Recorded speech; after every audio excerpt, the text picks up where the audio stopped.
atomic clock here, so let's go ahead and get the meeting started. We'll start with the pledge. I pledge allegiance to the flag of the United States of America and to the republic for which it stands, one nation, under God, indivisible, with liberty and justice for all. All right, thank you everyone, and welcome everyone to the February 12th, 2020 meeting of the TTSA Board. First item on the agenda is public comment, which is an item for any member of the public or staff to address the board on any item that's not on the agenda for up to 5 minutes. Okay, seeing none, we'll move on to item 3. What's that? Oh, yeah, please step up. Sorry, we do have someone here for public comment. I just wanted to address the board here for a second, if I could, Jay. Thank you. And state your name, please. I'm sorry, yeah. My name is Aaron Carlson. I'm a senior engineer here at TTSA. Thanks. On February 5th, staff received notice from the GM that he would be offering staff the opportunity to vote for the work shift they would prefer. Staff was informed that they should submit their vote by February 15th. I felt that this was more than enough time to make a decision regarding what best suits each person. I would like to thank the general manager for taking into account what staff would prefer. I consider the process fair based on the fact that the GM has the ability to direct staff what shift he wants them to work. The GM offered the staff options in good faith based on staff feedback. Each person's vote is just as important as the next. Each person should vote for what is best for their family, free of coercion and peer pressure. We entered into this process knowing it could go either way, and will accept the results. It is unfair to the process to change the rules partway through because some staff are afraid of the outcome. We remain grateful for the opportunity to express our opinions and look forward to the outcome. A lot of people are uncomfortable speaking in a forum like this. I would ask that those who agree with some or all of my points to raise their hand. On a personal note, having the opportunity to work 4 10s will be a huge benefit to my family and myself. Thank you. Thanks. And I would note that, and so thank you, Aaron. I think item 5.2 on our agenda is a discussion of the updated employee handbook.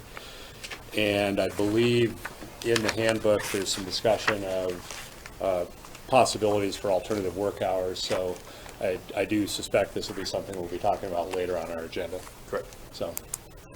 Thanks. Thank you. Any other public comment?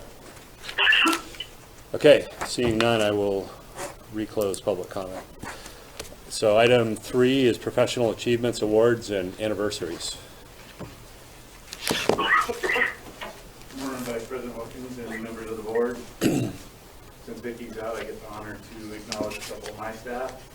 First one being Dean Haney. Dean successfully passed his grade 4 I&E technician's certification from CWEA. So good job, Dean. On top of that, with the certificate, he was subsequently promoted to I&E technician 3. So congratulations, Dean. Next individual is Jaime Garcia, our inventory control specialist. Jaime is doing over certification. He took and passed his grade 1 mechanical technologist. So good job.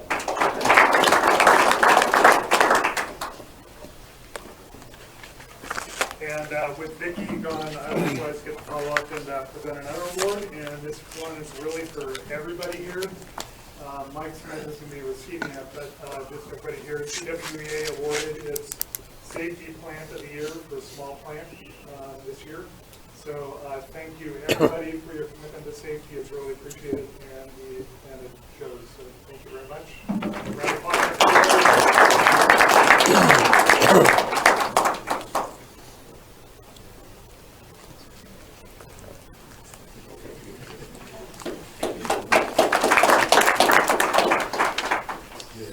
All right, thank you, and thanks for the good work. Okay, item 4 is our consent agenda. We've got, it's like 4 items on our consent agenda. Is there any member of the board who'd like to pull any item?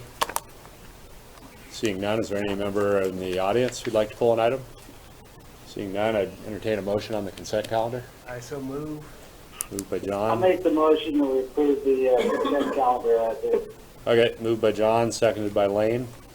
And if there's no further comment on the consent calendar, Rochelle, if you could do the roll call. Dale Cox, Yes. Wayne Lewis, Yes. John Northrup, Yes. Blake Tristan, Yes. and Vice President Gibson. Yes. Thank you. Okay, we're on to item 5.1. First item is discussion of employee relations update. Since Vicky's not here, I will go ahead and discuss the item. So the agency currently has Resolution 493, which is the ERs, the Employer-Employee Relations. The agency just recently completed its compensation and classification study, which identified job descriptions. So the agency is now taking the next step, which is to update the EERs. So two components of the EERs are the discussion of the bargaining units and the rules. At this point, all I presented here are the bargaining units. Excuse me. Next month, we will come back with the rules. So what we have here are 5 bargaining units with explanations on the community of interest, which is how the bargaining units were defined. We have 5 proposed groups. One is the operations and maintenance unit, which consists of operator and training, operators 1, 2, and 3, lead maintenance mechanic 1, 2, and 3, inventory control specialist, instrumentation and electrical technician 1, 2, and 3. Second group, which is a professional/technical unit, which consists of chemists 1, 2, and 3, assistant/associate engineer, safety officer, and information technology specialist.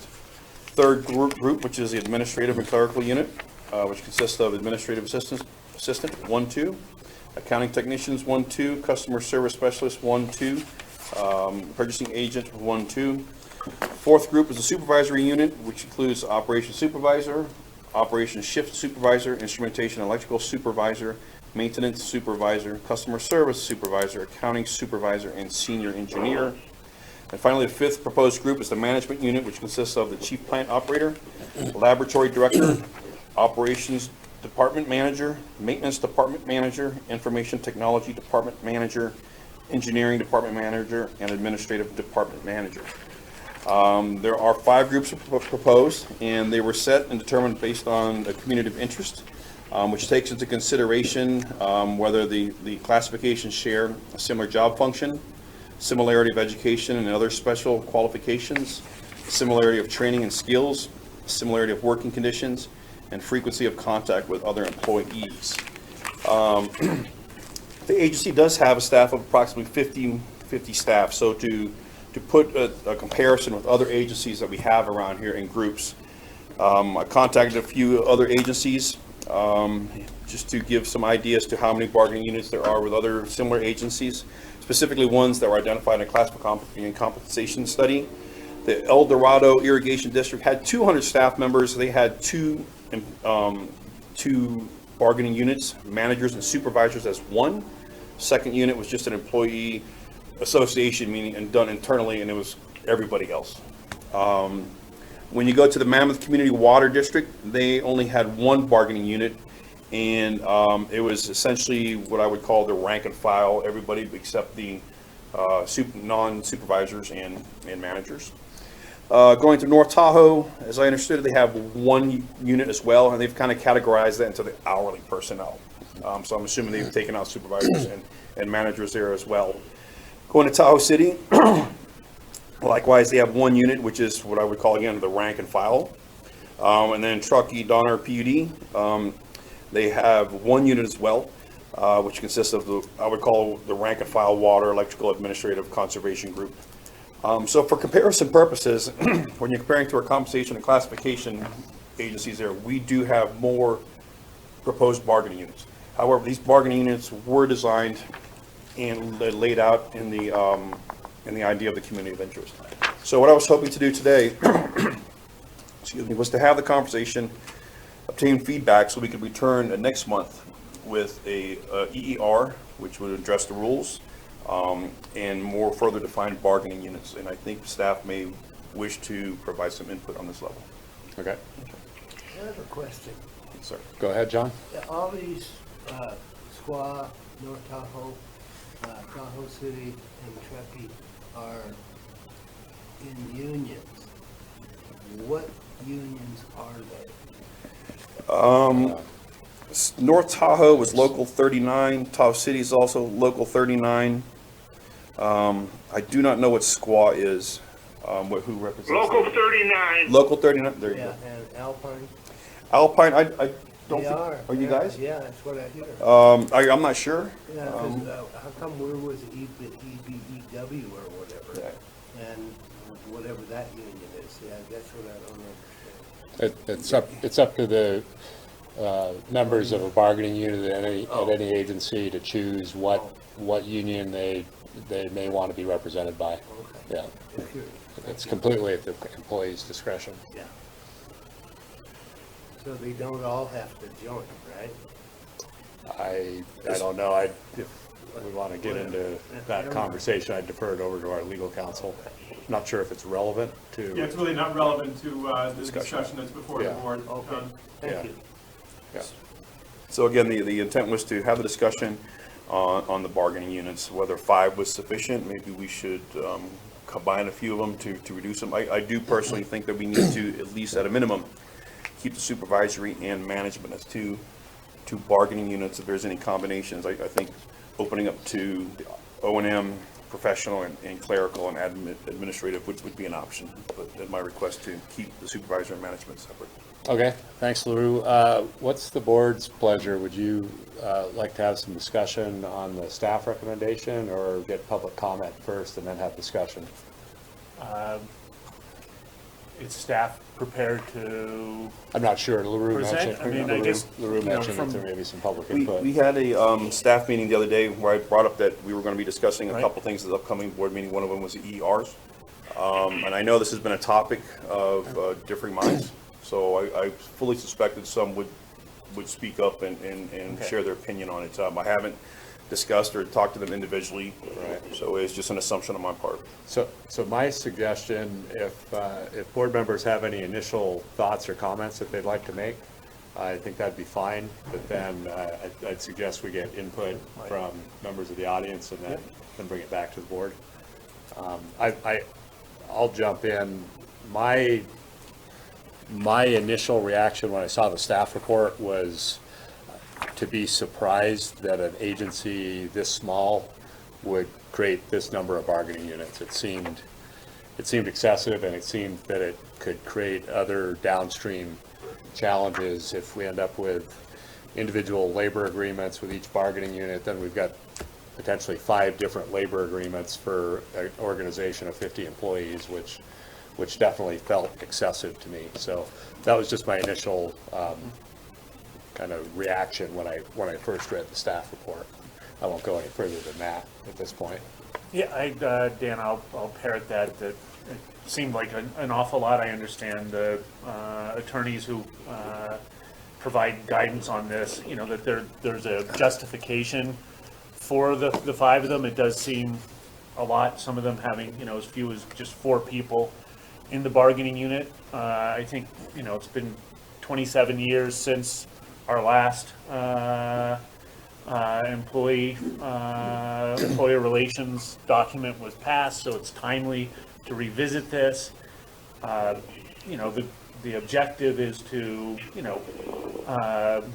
if employees want to be recognized by a union, I think that's great, and we should have rules that facilitate that, make it clear they're legal. But at the same time, we have some responsibility, at the board level to have rules that make it work well for the organization as a whole as well, and trying to find that right balance. Having 5 units seems cumbersome, but again, I'm interested in staff's, approach. I know there was an attempt to be recognized that didn't pass. I came in at the tail end of that, and if there's something inherent in either the bargaining units that being proposed that would create a problem for being recognized, or, you know, the potential of consolidating some of these bargaining units that creates an unexpected problem in terms of the ability for staff to be recognized. I'd like to be aware of that as well, so I certainly welcome Right. any staff. Dan, if I can be recognized, please. Yes, sir. You know, I think that what we really should focus on is what the employees want and how they want to be represented. I chime in with you, Dan, in the fact that 5 bargaining units is a little bit excessive, but by the same token, if the employees want to be represented by 5 different bargaining units, I think it's important that when the negotiations, you know, for contracts come about, that we don't, as the directors, get bogged down with negotiating with 5 different business agents in 5 different bargaining units. So if the employees could sit back and get together and streamline what they want and how they want to be represented, I think that it would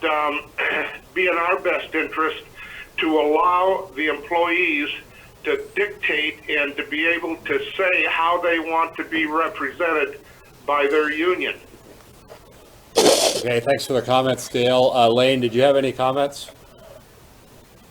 Yeah, basically, you know, I'm following along with Dale's comments pretty much. I mean, like you said, we've got 50 positions, 5 different units.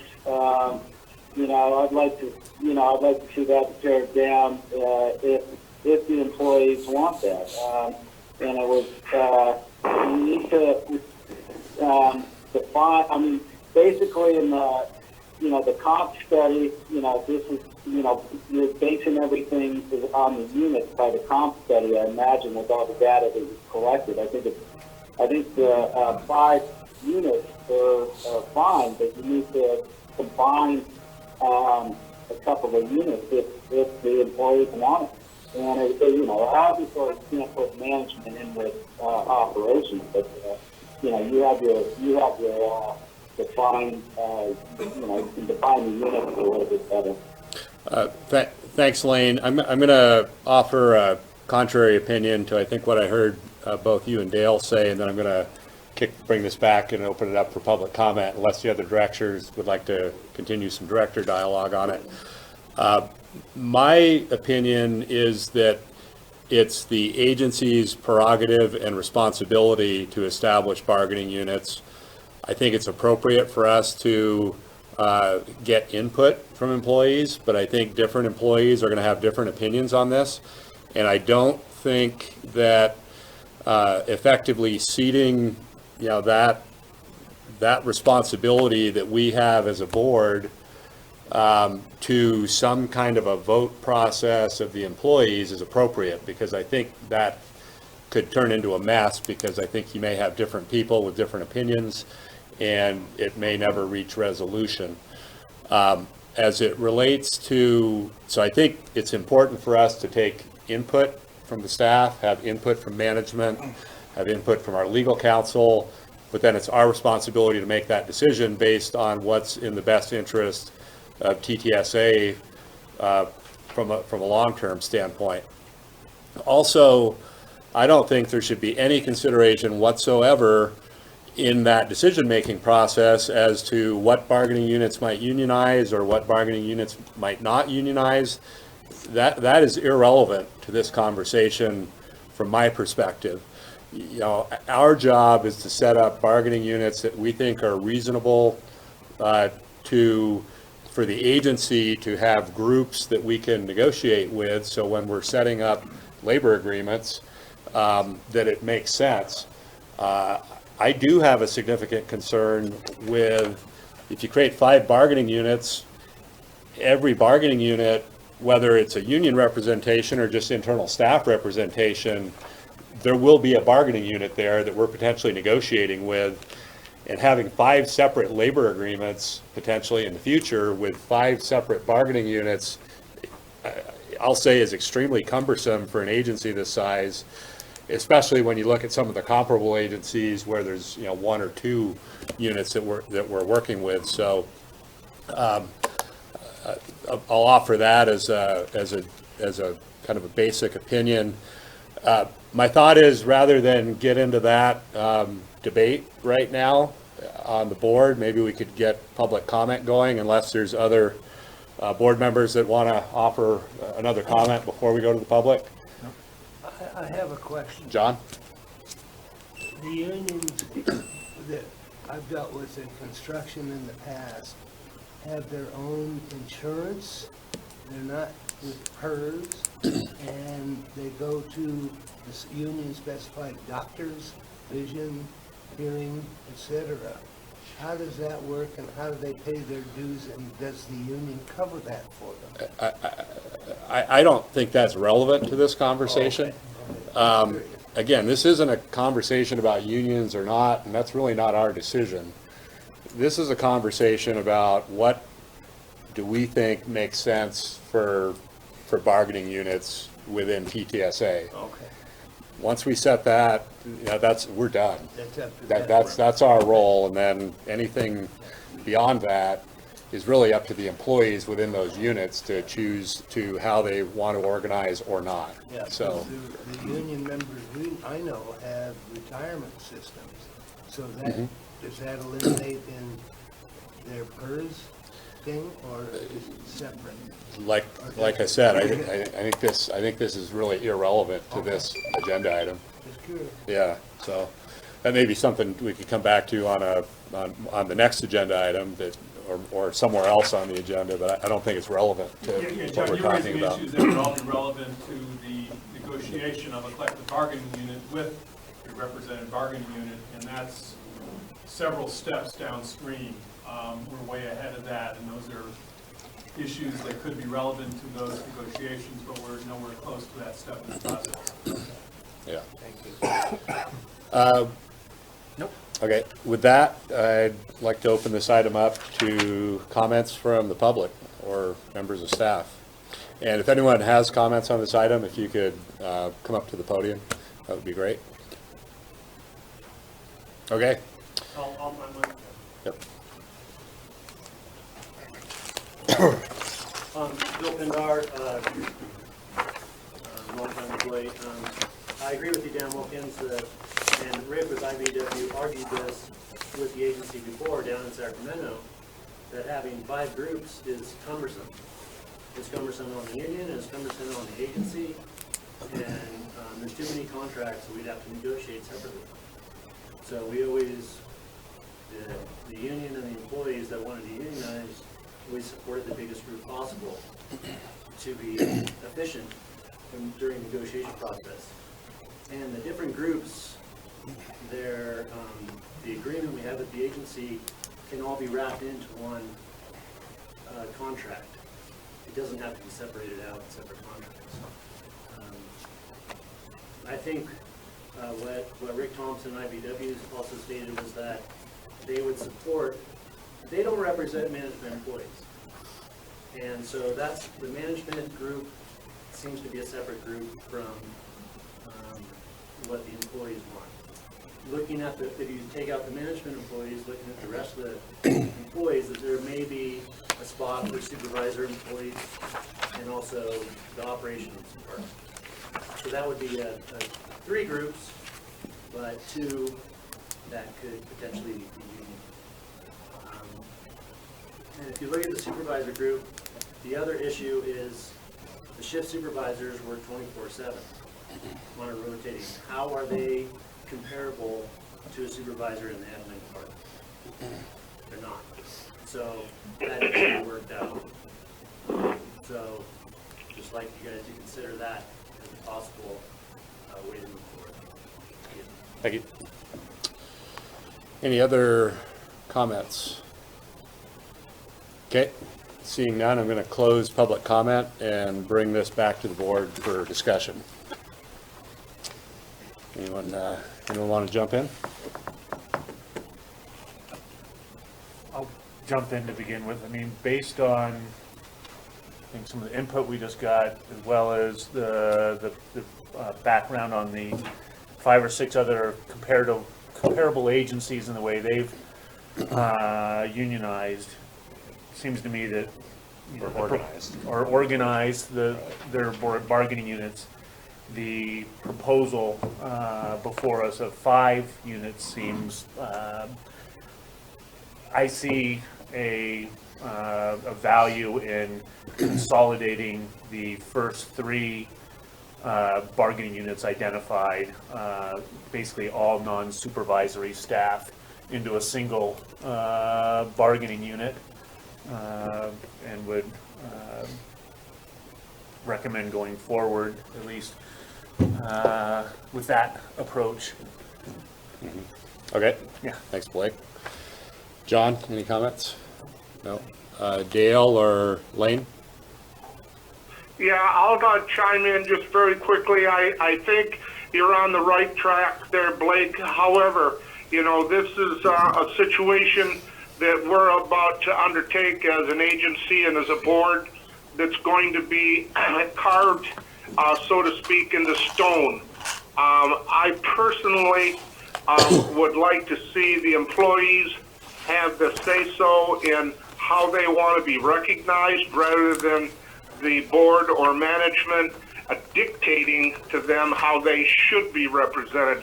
I think there's a fine line here that we're going to have to walk in order to accommodate the employees further down the line in years to come. And consolidating some of these classifications of employees, like I say, is a situation that will make bargaining much more streamlined and much more user-friendly.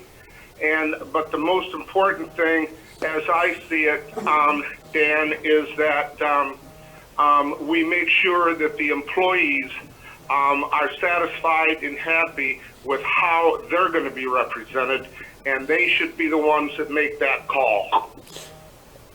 I agree, and Dick, maybe you could jump in, because I get the feeling in some of our dialogue we're conflating the establishment of bargaining units with how those bargaining units may or may not be represented in the future. And I don't know, could you give us a 1-minute dissertation on that? As the general manager explained in his introductory comments, the determination ought to be based on this collective interest of units of employees. It shouldn't be based on an employee desire, and I think that's going to be very difficult to accomplish at this stage, because as the last couple of years it taught us here, I don't think you're ever going to get total consensus on what your employees here want. You're going to hear, you know, employee A say one thing, employee B say another. So to allow employees to kind of pick and choose what bargaining units or where they want to be, you'd end up probably in a mismatch of bargaining units that had no correlation to your functions, what people actually do here, and the roles they've done in the job. So it's got to be based on the approach that's been recommended by your labor council, as opposed to some employee dictate. Down the road, the employee's wishes become very relevant in terms of the card check program that the bargaining unit is established, and a petition is filed for a union group or a local group of employees to represent themselves in negotiations. Then that card check program, the majority of interested employees, becomes very relevant based on who's in the bargaining unit. But that again is a step that's very far down the road. But it's relevant to the bargaining units, because when you determine majority support in a bargaining unit, the denominator of that fraction becomes really important. Is the denominator 7 or is it 35? Makes a big difference on calculating majority interest. Right, and I'll just restate that, you know, from my perspective, that our job is to think about what makes sense from an agency management standpoint, and where there's reasonable areas of interest to establish bargaining units, and then once that's done, then it's up to the folks in those bargaining units to choose how they do or don't want to be represented. Right. And that's it's two very, they're related, but they're different in terms of you know, it's our job to set the units, it's the employees' prerogative to then decide how they want to work within those units. So just for clarification for our sake and staff's, the item before us is simply discussion. We're not taking formal action on the adoption of the bargaining units at this point. We're just giving management direction so that you can come back theoretically next month or when the time is right with the full EER for formal adoption. And so I guess the direction that we're providing is, you know, when you come back to, at least the recommendation I've made, and I haven't really heard a dissenting comment yet, is to consolidate those 3 non-supervisory units into a single bargaining unit. And I would ask also that this concept of the shift supervisor that Bill brought up, that's an odd position that I'm not familiar with. You know, organizationally, it's a supervisor that sits under a supervisor, and so that, and I don't know in those comparator agencies whether they had similar positions and whether that position, you know, I would ask that management look at those example agencies and discuss again perhaps with legal advice as to, you know, the appropriate location for that specific position. I'm just not familiar enough with it, and, you know, whether that person, it's by name, it has supervisor in it, so it sounds to me that it belongs in the supervisory group, but I don't know if that title, what level of supervisory control they have, and so when you come back in future, maybe you can give us an update on what you found there. Yeah, and I'll just offer a comment on that. There's, in my experience with working with or observing different bargaining units and how they're structured, both in my work and on the Tahoe City PUD board, there tends to be, you know, so I'll use my work as an example. At the town of Truckee, we've got street maintenance workers who are in the same bargaining unit as clerical staff. They're all hourly employees, and I hear it's like, well, gee, we're different, we have different needs and different interests, and yeah, that's recognized, but that doesn't mean that those needs and interests can't be accommodated and represented within a single bargaining unit, even though that there's some differences there.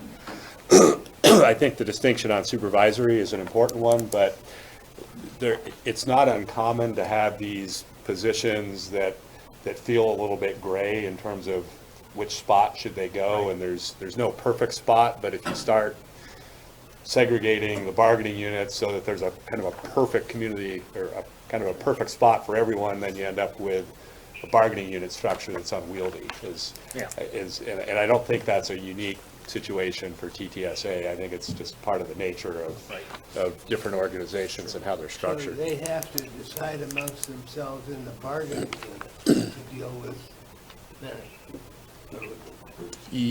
After a bargaining unit's established, then Okay. then that's how that works. Dale or Lane? Go ahead, Lane. Okay, you know, I mean, when I first took a look at this, I go, we got 5 units here, and I'm sort of with Blake, and I first took a look at it, but why not 1, 2, and 3 as a unit, and 4 and 5 supervisory and management being another unit? I'd like to see the feedback on that. Okay. Dale? Yeah, at SQUA, we have Local 39. Of course, we have the fire department that has their bargaining rights with Local 39, and then we also have our utility department, which is also represented by Local 39. The contracts are not negotiated at the same time.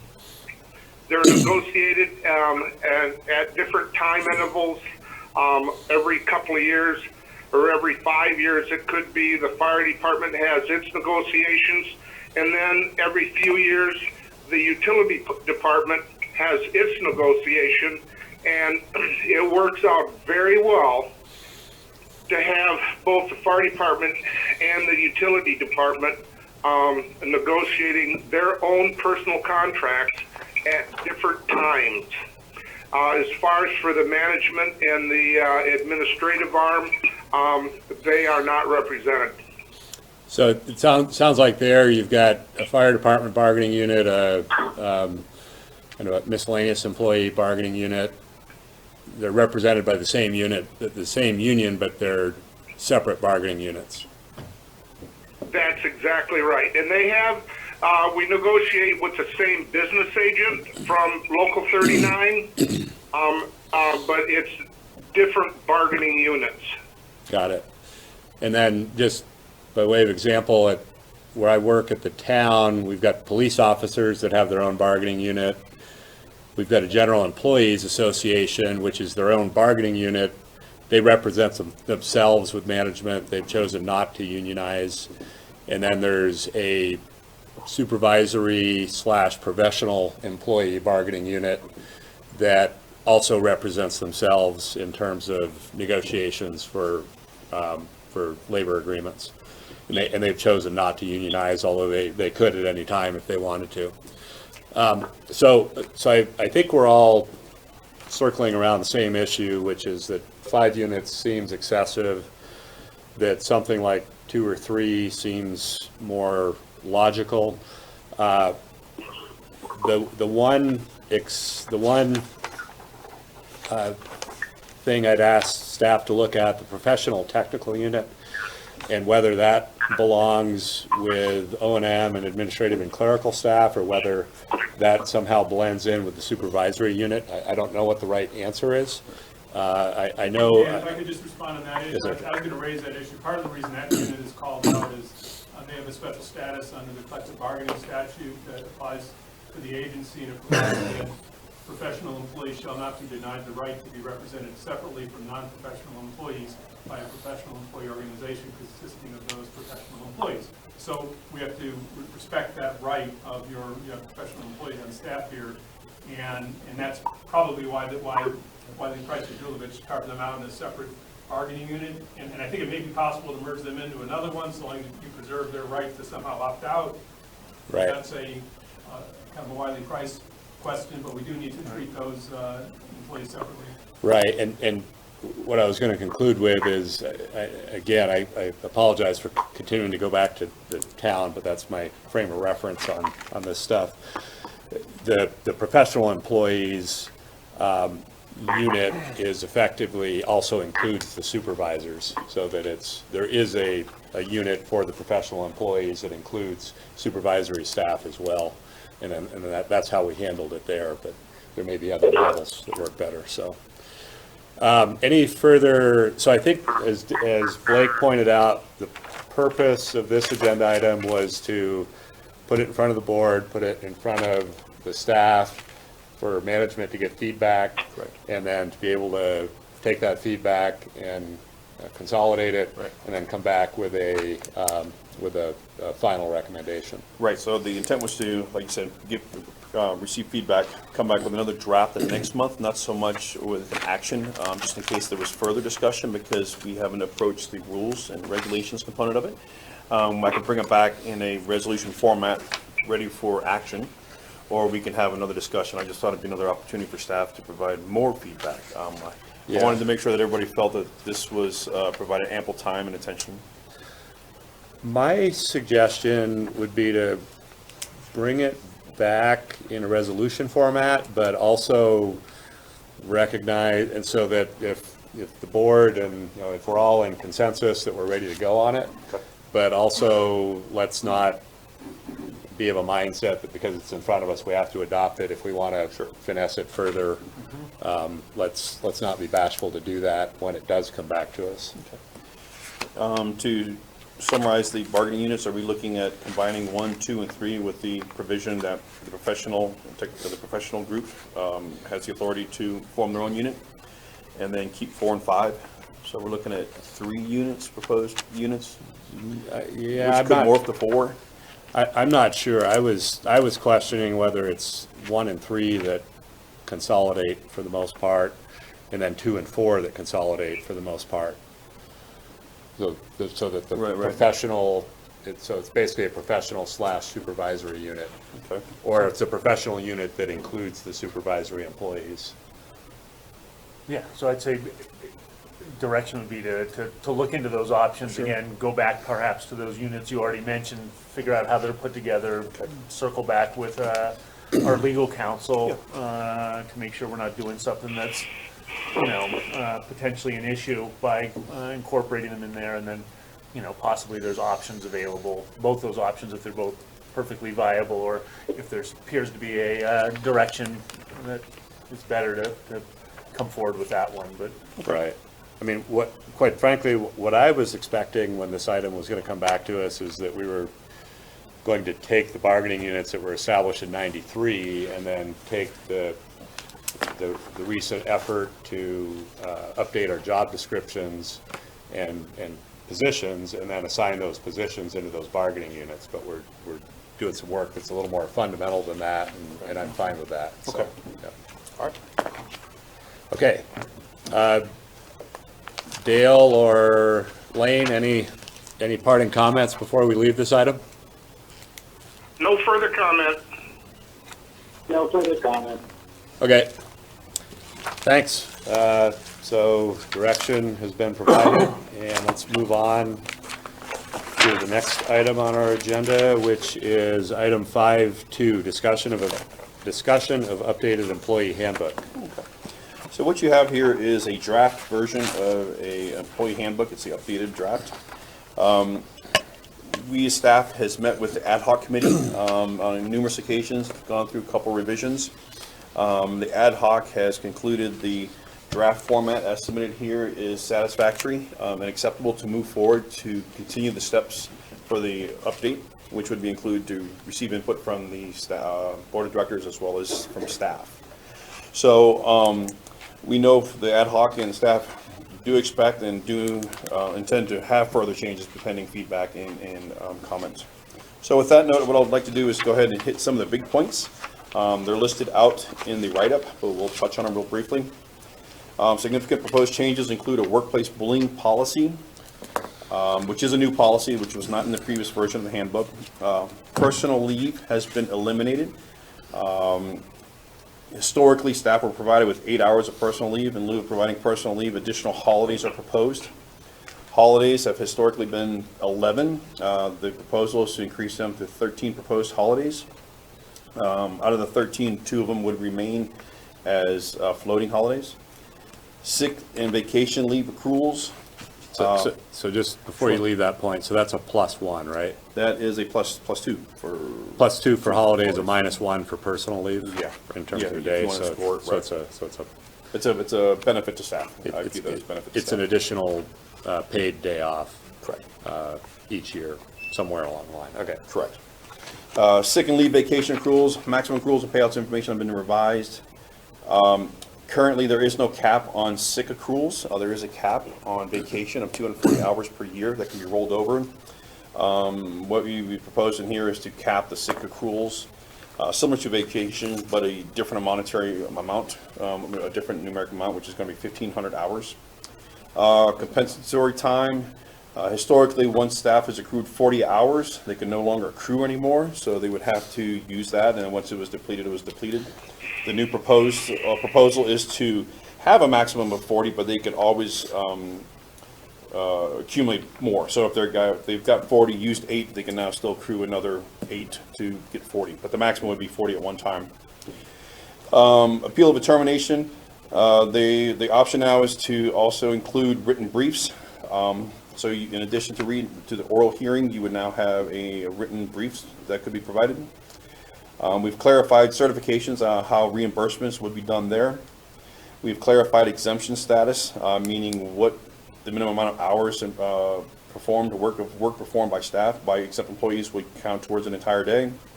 We've enhanced a uniform and dress code. Determination of overtime is a big one. It's we historically pay everything over 8 hours. The agency has declared to be, or at least it's processed to be overtime. What we are proposing here is overtime pay will be based on the actual hours worked in excess of 40 hours per week. Non-worked time such as vacation, sick, compensatory time, etc.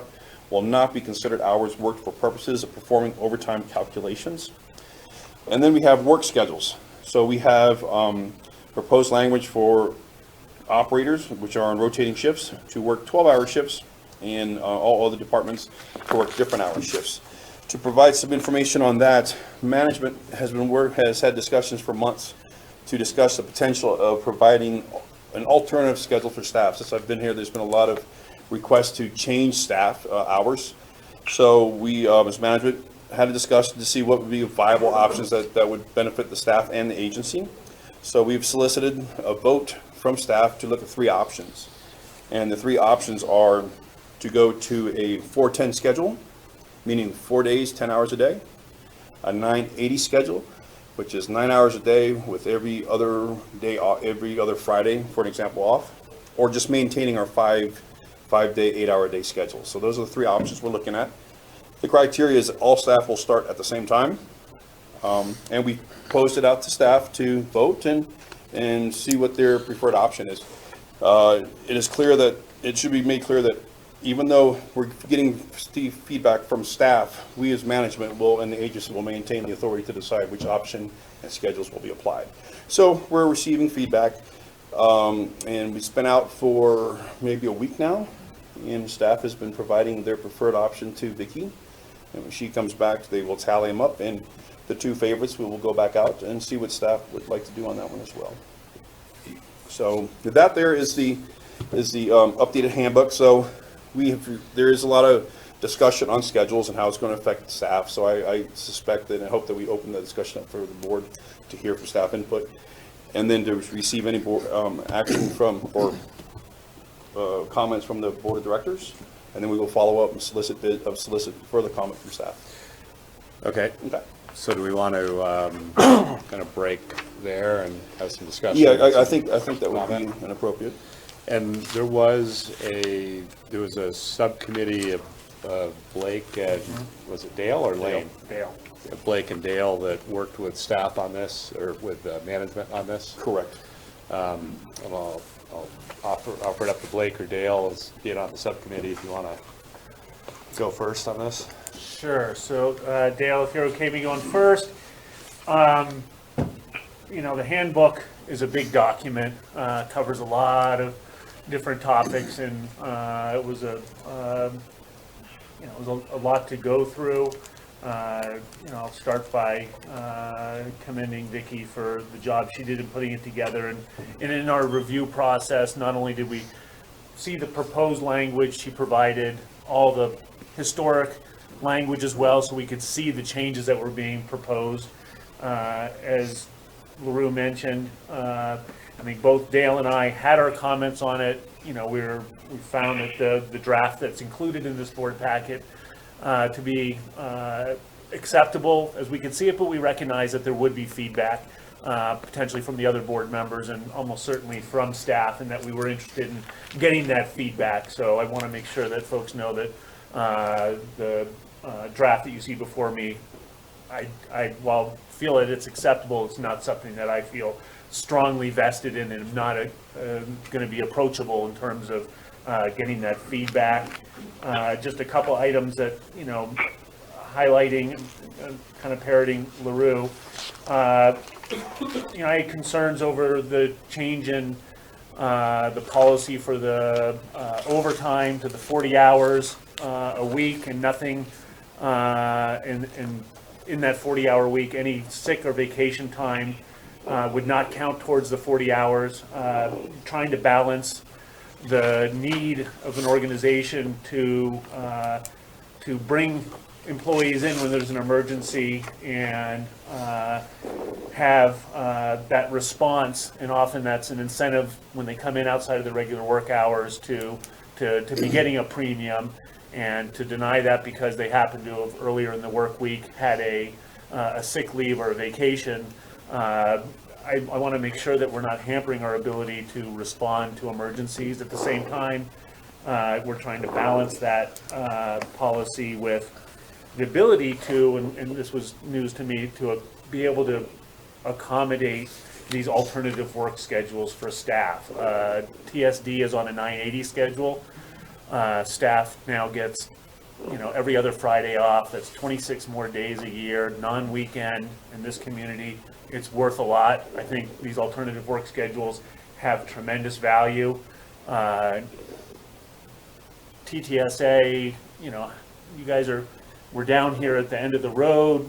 You work through your customers, through your member agencies, so I don't believe there's a tremendous amount of customer service, and so the ability to actually be closed an extra day a week or an extra day every 2 weeks doesn't materially affect your ability to serve the community. I know you have to stay 24/7 with your operating staff, and so I wanted to have a policy that potentially made that available for staff. There's the value of those extra days off, less commuting, and so on. And so I value that, and it's trying to just balance the two. Are those plant operators or equipment operators in that paragraph? Plant operators, I believe. Yeah, but we have broken down in two scenarios. Since we operate the plant full-time, Yeah, 24 hours, we call them the rotating operators, for lack of a better explanation, and we've given them the opportunity to provide their input and to either maintain the current 8-hour shifts or 2 12-hour shifts. So that's one category of a work schedule. The other category is everybody else, right?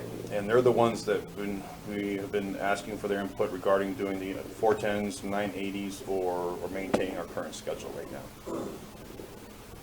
The rotating operators do not have an option to do 410s. It doesn't work. So a couple other things from the ad hoc committee in reviewing this that jumped out at us, or at least at me. I like the way that it was being proposed to manage accruals of sick and vacation leave, such that those fortunate employees that don't get sick or, you know, perhaps don't take a lot of vacation, don't end up against a cap that gets them a use it or lose it type scenario, that you're able to accrue beyond those caps for up to a year, at which time you get cashed out. And so the district doesn't incur long-term liability for those accruals, but the employees continue to get benefit for that in case they're healthy or just vacation isn't working out in their schedule. So I like that. I did like the desire to transition away from the paid personal leave concept and get it into a more standard leave methodology.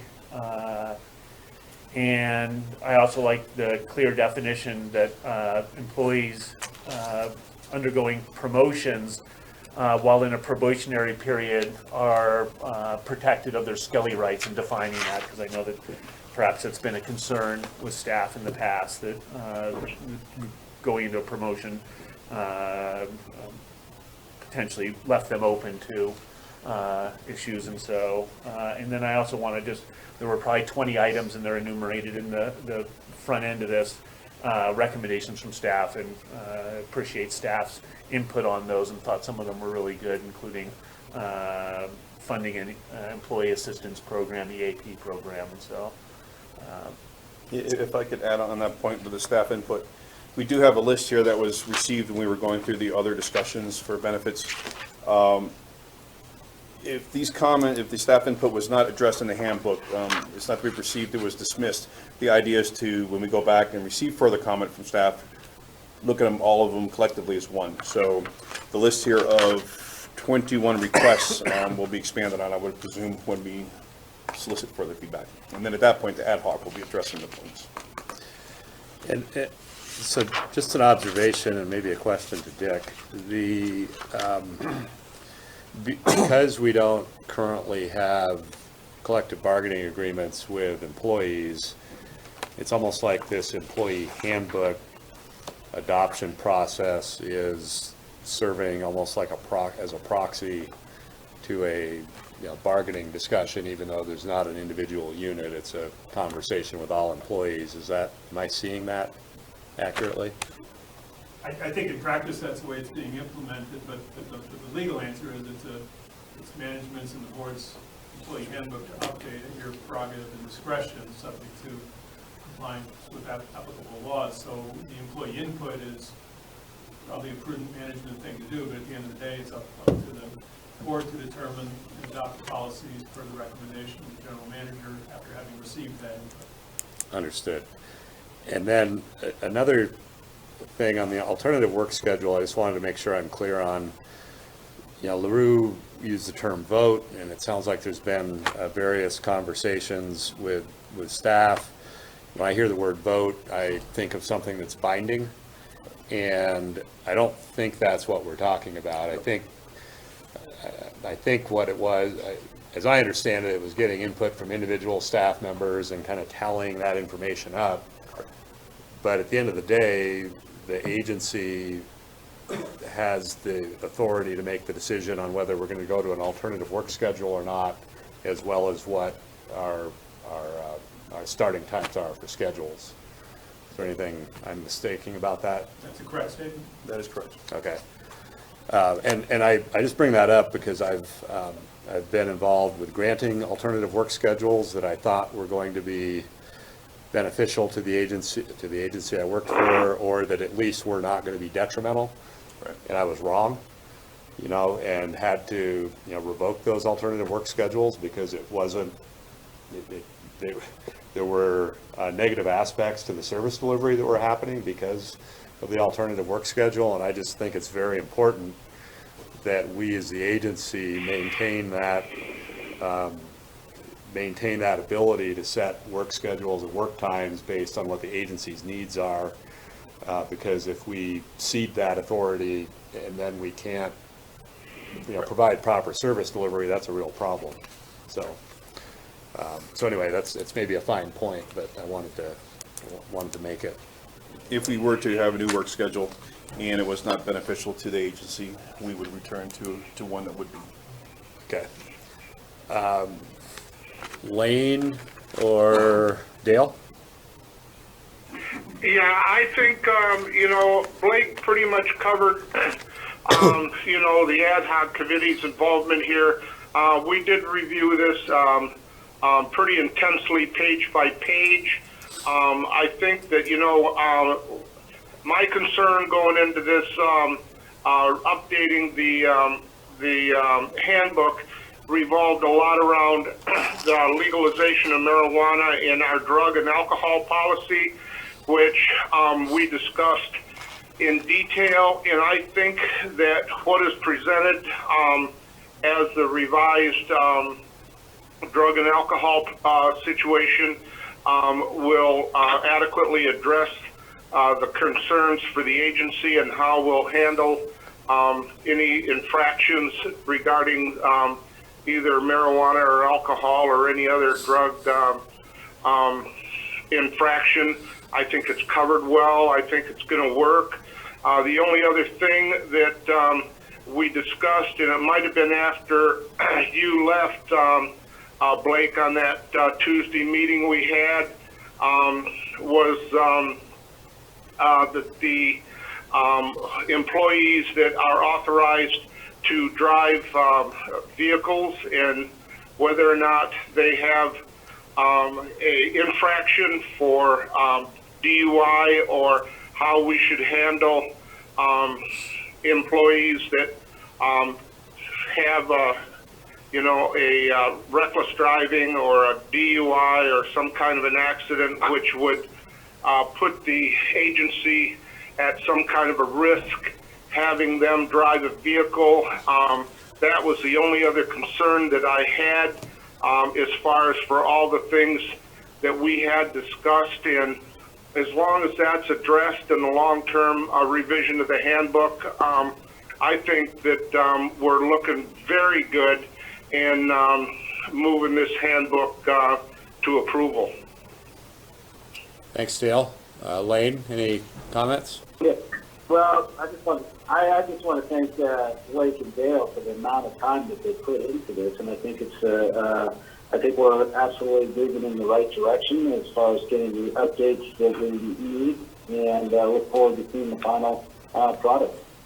Okay, and then I will note that we haven't done public comment yet, so John, if you didn't have any further comments, I'd like to open it up to public comment and then have a kind of a final round of board dialogue.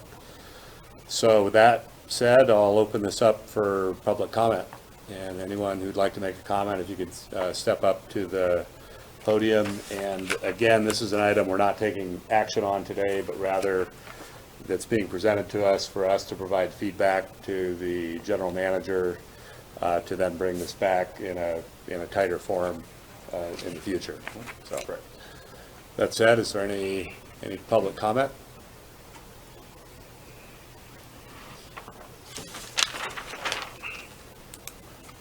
Hi, I'm Kristen Davis, longtime lab employee. I want to touch base on the schedules.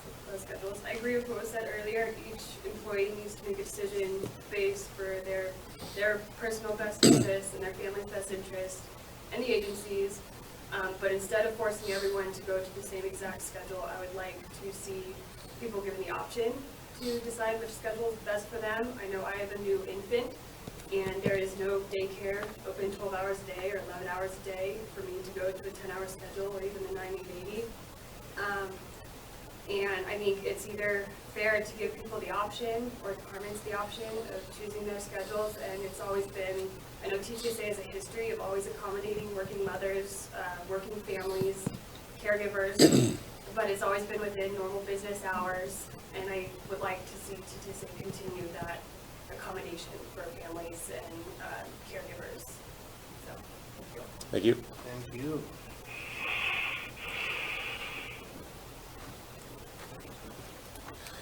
And yeah, thanks, Bill. Sure. Bill Findor, yeah, I should back up what Kristen said. The 4-10 schedule, especially talking about a 6 a.m. start, is very harmful for families. We are not able to do this when we have children in this community. And it's really shameful to force employees to do this. It is great for you guys to give employees the option for an alternative work schedule that's beneficial for them. But to force everybody to do this is really bad.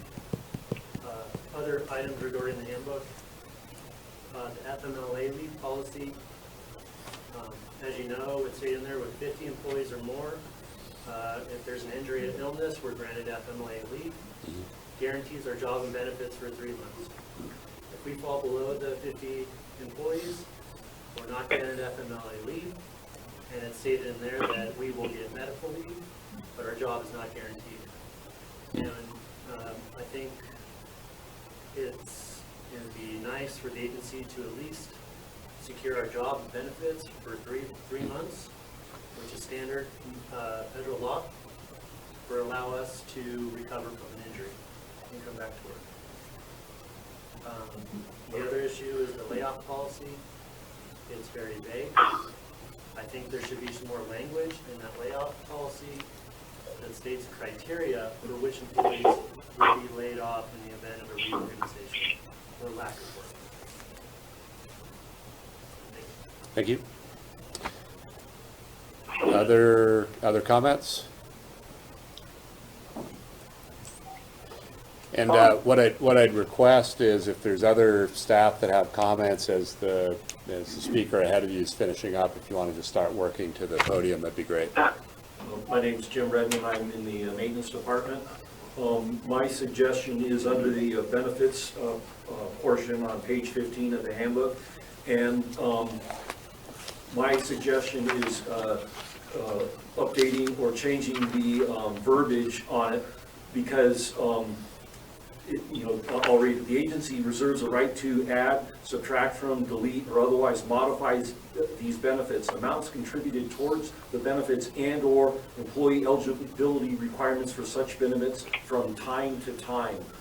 I think it'd be a benefit to the employees instead of saying time to time. If there was going to be some sort of a change in any one of our benefits, medical, vision, whatever, that we are given a definite notice, 30 days or so, and it's not just, dropped on an employee, on a Friday, staff meeting or something like that. And also touching on what Bill, my other suggestion is touching on what Bill said about the layoff notices. It's also another thing with the verbiage and the writing. It says all regular employees designated for layoff will generally be given written notice of such layoff at least 30 calendar days prior to the effective date. Well, is, generally given is very vague, and it sounds like it could be another short notice thing, and with such a big momentous thing being a layoff, that would have a major effect on most employees' lives and financial situations. So I would like to see something added to that, giving sticking to a hard number and time for people to plan for that and make the adjustments. And then maybe even also, if there was going to be a reduction, could that be based on seniority and time served and stuff, and not just, random people, individually singled out? Thank you. Thanks, Jim. Any other comments before I close public comment?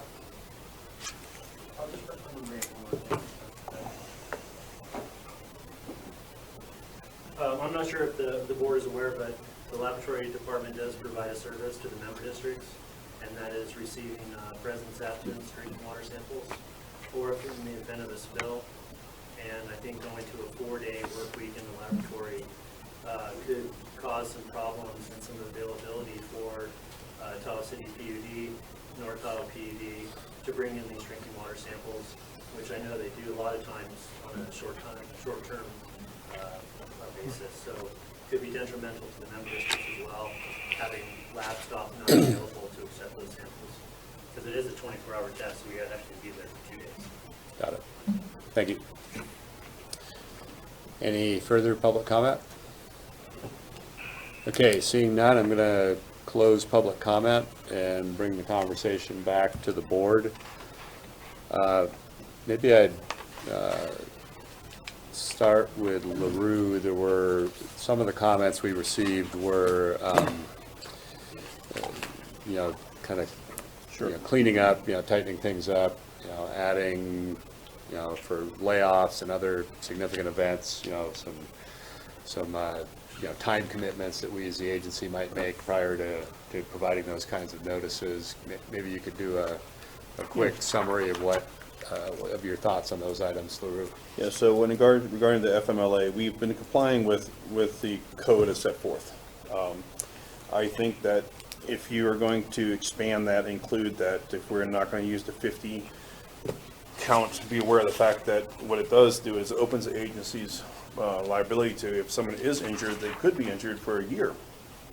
And I think there's an issue with having to move forward with agency business if that's a possibility. So let me ask a question with that. So my understanding is FMLA only applies to agencies with 50 or entities with 50 or more employees, and we hover right around that number. Yeah, there's times where. So if we're over that number, we have to comply with it. If we're under that number, we don't. My understanding with FMLA is that it's not an indefinite guarantee of holding a position open. There's certain time periods that we have to keep it open in the event of extended absence, whether that be birth of a child or some kind of an injury or some kind of long-term sickness. Could you give us maybe the once-over on that? Dan, I wish I could. This stuff has gotten so confusing with the overlay of the federal law, and then of course California's got its own law. Yeah. And every time I get these questions, I have to look them up and line them up side by side. So I'm not in a position to give you a briefing on that. And furthermore, Wiley Price has taken the lead on these provisions. Okay. Of the employee handbook. I wish that was an easy answer. It should be, but unfortunately, this area of the law has gotten very complicated. So maybe that's something we I'll look into it at our next meeting we can get a little more information on. And it's, if we're over 50 employees, we have to comply with it anyway. The question is, if we slip under that number, what does that mean in terms of changing our ability to manage the organization? Correct. Yeah. Okay, looking at that one. Second one regarding the layoff verbiage, I think those comments were justifiable. I think we can provide clarification on that one. Some of the other things that were brought up, those are the big ones I have there. Regarding the schedules on staffing, I've worked with the managers, had discussions with them. They are on the impression that we can't accommodate those, but those are valid points. We can look into them as well. When we're referring to the laboratory, and the 4 days regarding other agencies providing water samples. I do not know offhand the frequency of that, but that statement is correct. We do receive those. If we were closed that day, I'm sure the district would be able to get that sample tested elsewhere. Or they, Yeah, I don't know if that's justifiable reason just to stop a schedule on the behalf of the whole agency. I think I hit most of the discussion points there. Yeah. Another thing on alternative work schedule, at least, probably different agencies do it, but, you know, my view on that is that's something that the board can choose to make available to management, to choose to make available to the employees or not. It's, right. I don't know that I see it as being the board's role to decide whether we're on a 1080 or a 980 or a 410.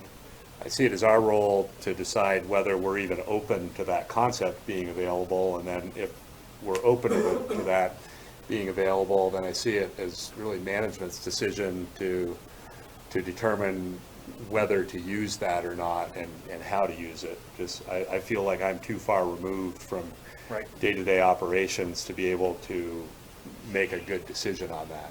I would agree. Yeah, okay. Yeah, I would agree with that as well. I'd like to have a handbook that, you know, facilitates, you know, flexibility from management's perspective. And, you know, I think that these alternative work schedules tend to be a great recruitment and retention program, you know, being able to provide these alternative work schedules and, you know, but that eventually lies in the hands of the general manager to make those decisions. Okay. John, any comments? No, where we're headed on that's fine with me. Okay. Lane or Dale? No comment.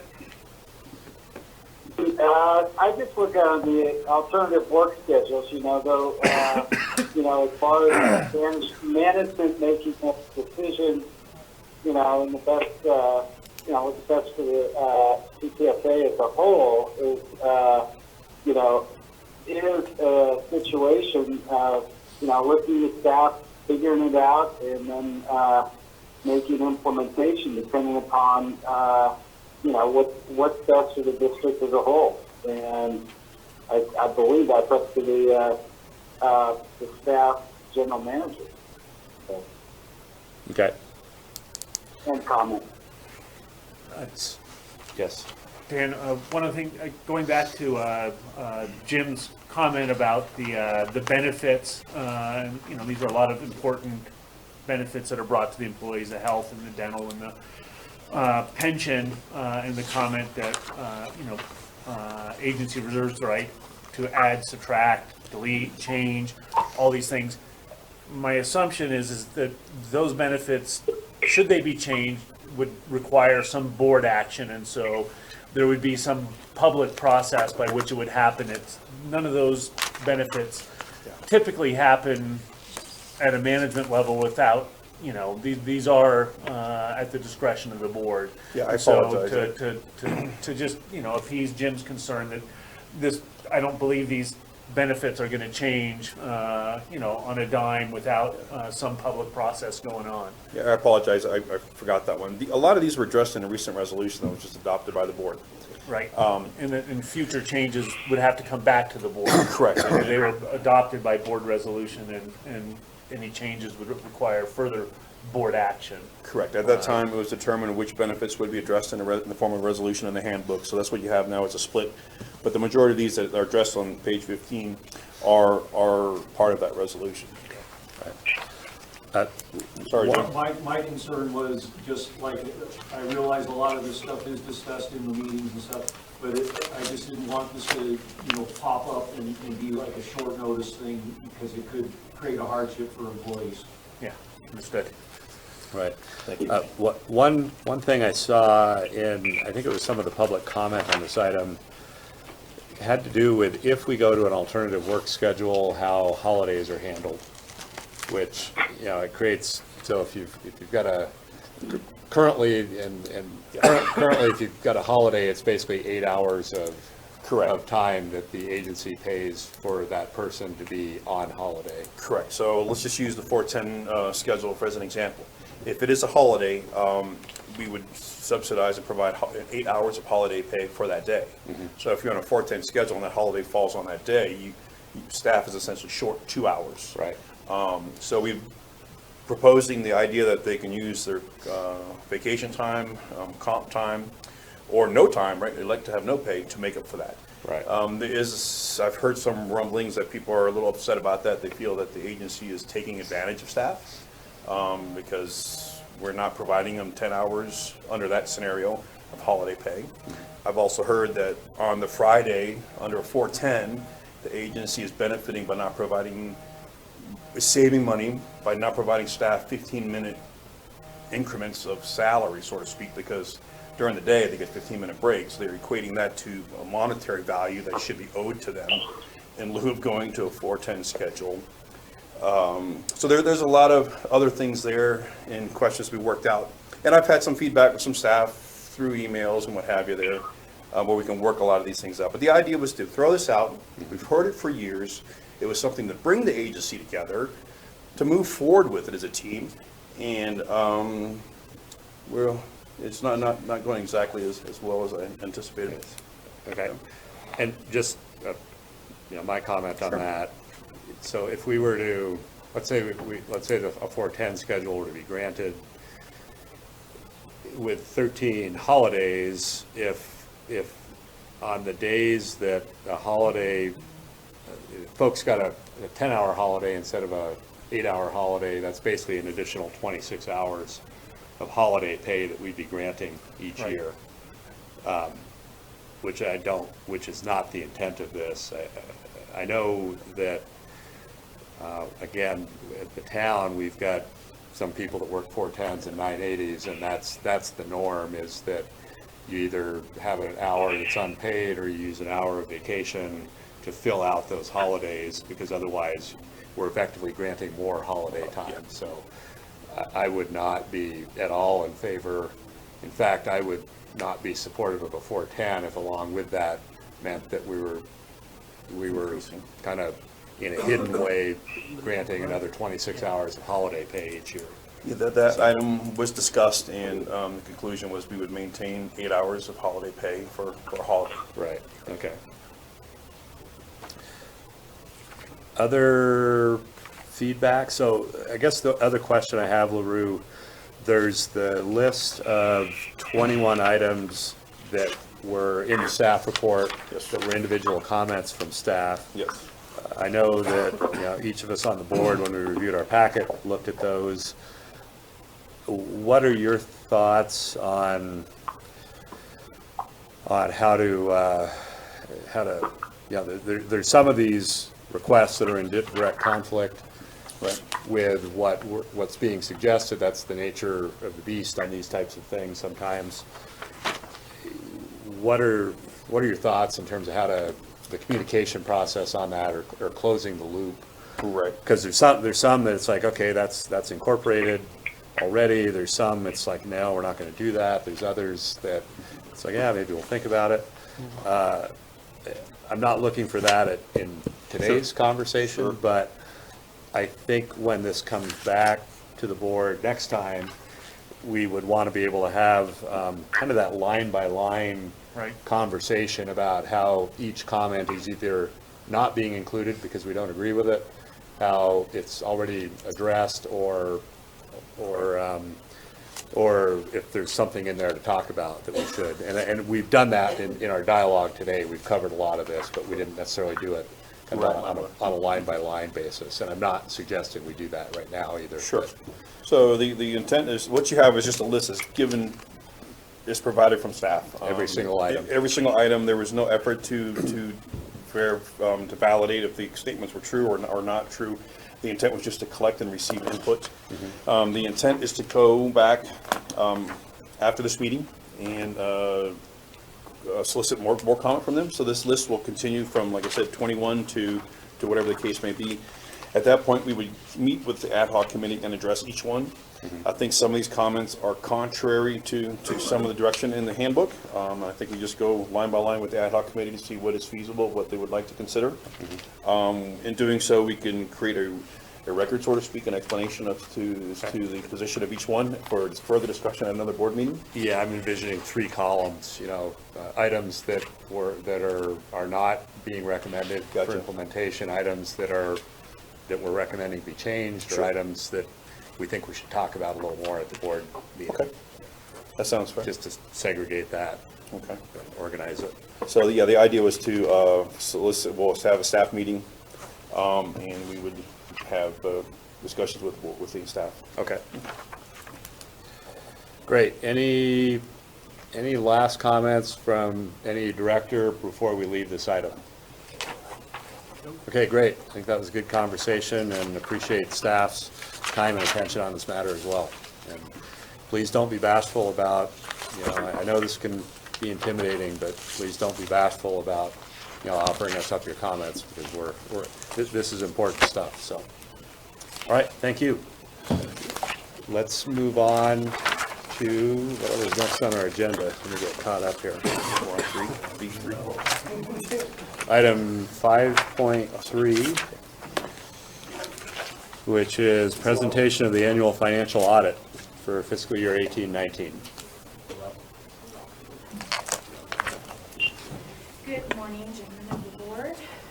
Today we have the presentation of the annual financial audit for the year 18-19, which we completed this fall with the help of Mr. Ron Oblay, who is here to present for you today. Ron? Thank you.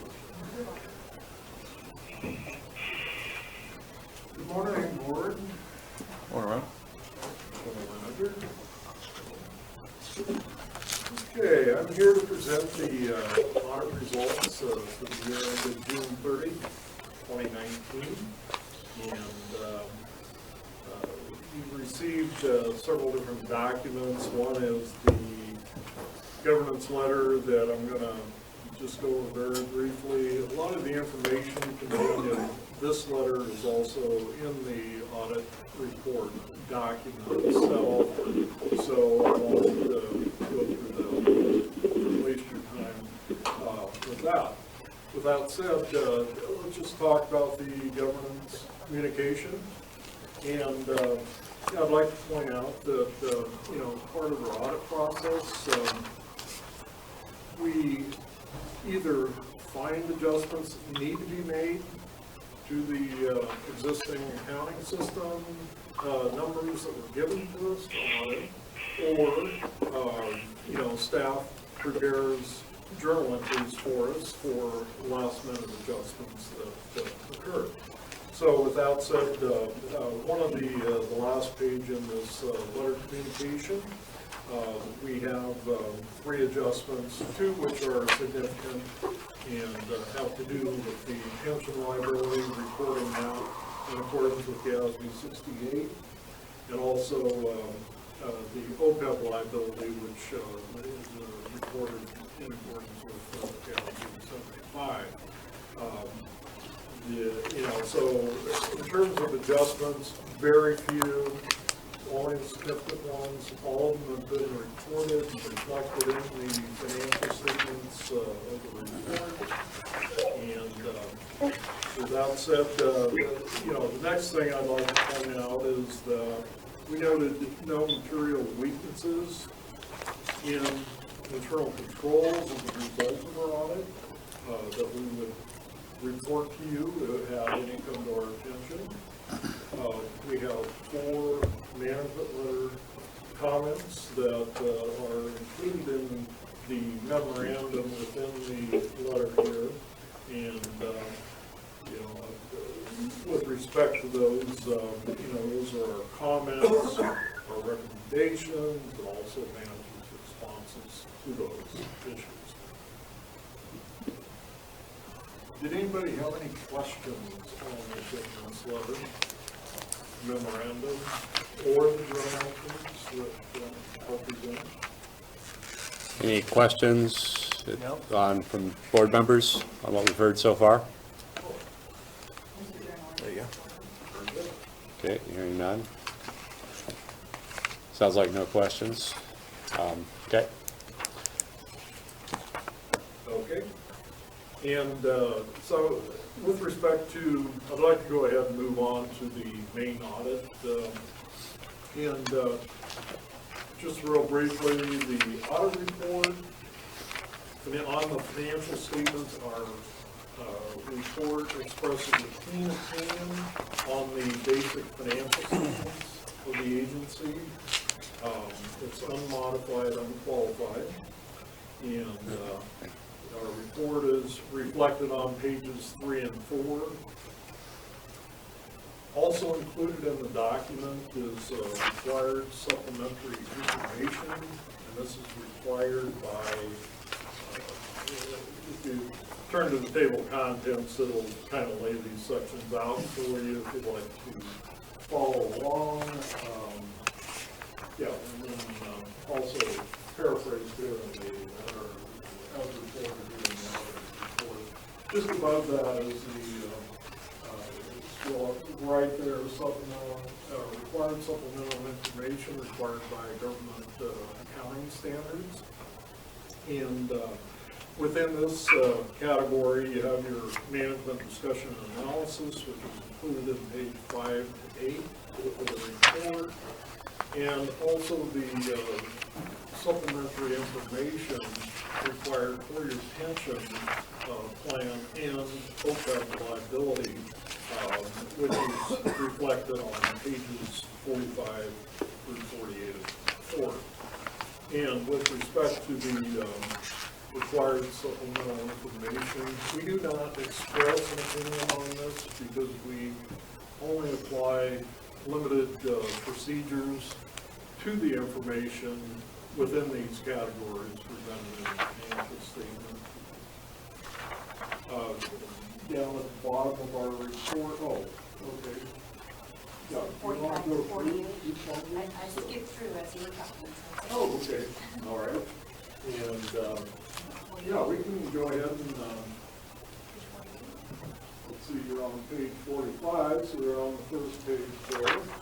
And, as you can see, the agency is starting to develop some history with respect to the OPEB liability.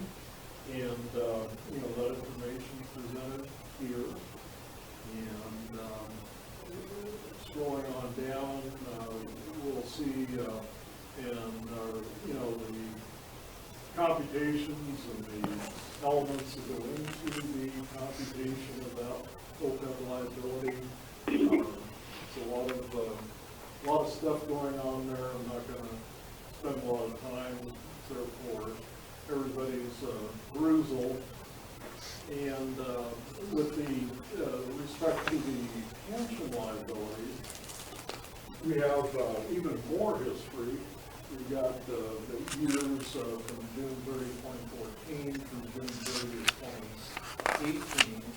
And you can see this gives relative information with respect to the liability that the agency is obligated for employee pensions, and talks about our covered payroll and percentages of the liability, the payroll to the liability.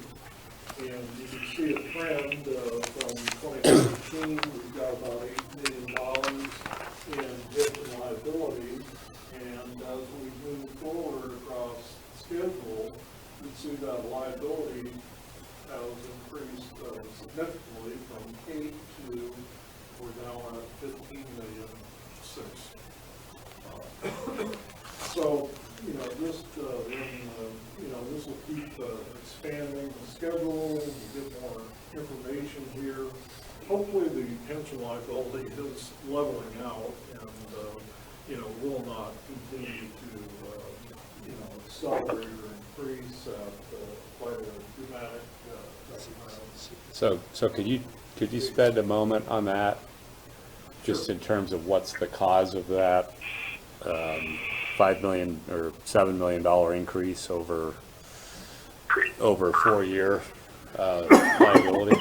Yeah, you know, as the agency ages, you know, the employees, you have new employees coming in, you have the old employees that have accrued more past service costs, and that primarily gives rise to the increase in liability as people move closer to retirement. You know, that liability continues to grow, and you know, the actuarial information is being refined also as a matter of.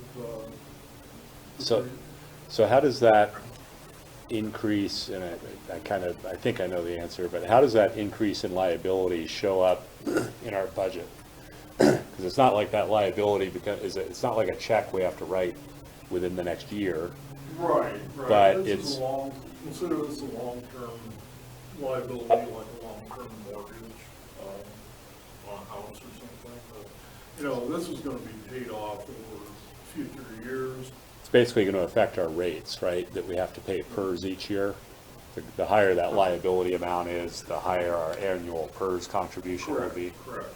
And that's how your rate of the contribution, you know, fluctuates with the liability that's presented, and, you know, to meet the funding obligations going forward. So, let's see. Now, you know, another thing that distorts these liabilities too a little bit, if you want to get into it, is, you know, on, I'll just show you really, if we move to page 9 in the report, the balance sheet.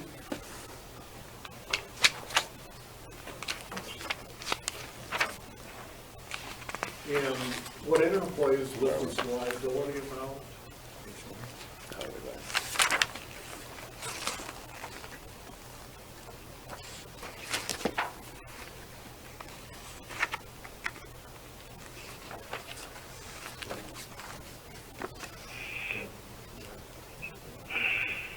Okay, what interplays with this liability amount is this deferred pension outflows and deferred OPEB outflows. And those are assets, and it comes from the actuary. The actuary calculates, you know, these amounts, they're laid out in the schedules in the back that we were just looking at. If we had gone another schedule or two further, it'll show you the detail of that. But you can see that we have an offsetting asset, or it's really not an asset, but it sits on the asset side of the balance sheet, so it offsets the pension liability going forward. And so that, you know, the 4.3 million netted against the 15, you know, adjusts that liability down to about 11 million. So when you're looking at that net pension liability, you have to also take into consideration net outflows and inflows, resources that go along with that. Okay. And then if we could go to the next page, liability page. So, you know, on our balance sheet, here is the net pension liability recorded here at 15. And then on the liability side, you also have deferred inflows and of resources, which are, you know, just a myriad of different components. And you really have to go back to the actuary report to understand what all these elements are.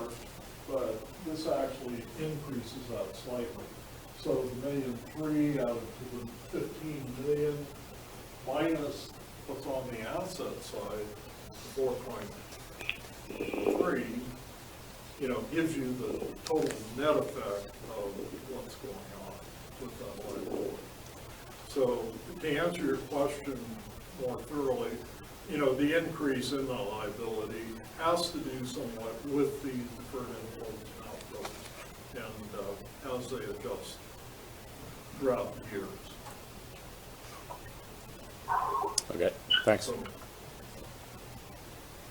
Any other questions on that? I just have a, While we're there?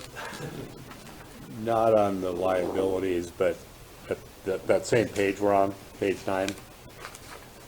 So at the top, there's a current asset line, and there's a total restricted asset line. And those two are not additive, right? So there's 26 million and change under current assets, and then 26 million and a smaller amount of change under restricted assets. Okay. That's not, those are the same dollars, aren't they? Would be two. Or are those, or is that, No, these are different. Those are independent of one another. So, you know, So that's cash? what that represents, the large, let's talk about cash and cash equivalents. That's primarily the 51 million you have in the local agency investment fund. Okay, so that's, It's allocated between current and non-current or restricted assets. And it's, you know, it looks like it could be the same number, but it's not. it's not, okay. And if we move to, I'll show you a detail or breakdown of that. Got it. In the footnotes. So the top is general revenue that comes from property tax and rates, and then restricted assets are, is that connection fees? Restricted assets, the most significant portion of that would be your connection fee Okay. revenues that have been, that are restricted and set aside To capital. for major construction projects. Okay. Okay, Okay. thanks. And just note 4 in the back of the financial statements on page 24, just shows the composition of those restricted assets. Okay. So if we flip to page 24. No, that's okay, we don't have to go there. Okay, so we have our wastewater capital reserve fund and our state loan fund, retained fund. What page are we on now? We are on page 24. Get that. Okay, because I thought we were on 9, but we've Yeah, jumped we were on here. page 9, but now we're going to page 24 to see the breakout of the restricted assets, so we can understand a little bit better, you know, why there's that much money in the restrictions. And primarily, that's the wastewater capital reserve fund. You know, your connection fees have been collected over the years, but have not been expended yet. And then new this year is the emergency reserve that was set up, of about $4 million we collected out there. And that total column there will come forward and tie up to page 9. Okay.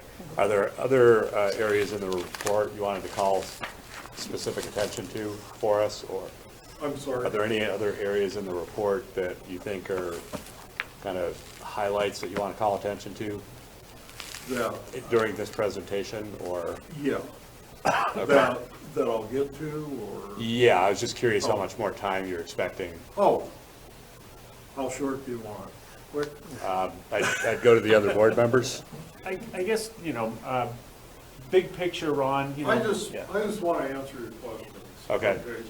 And I know you've had a chance to look at the financials, and, you know, I kind of hit the highlights of the different sections of the Okay. financials.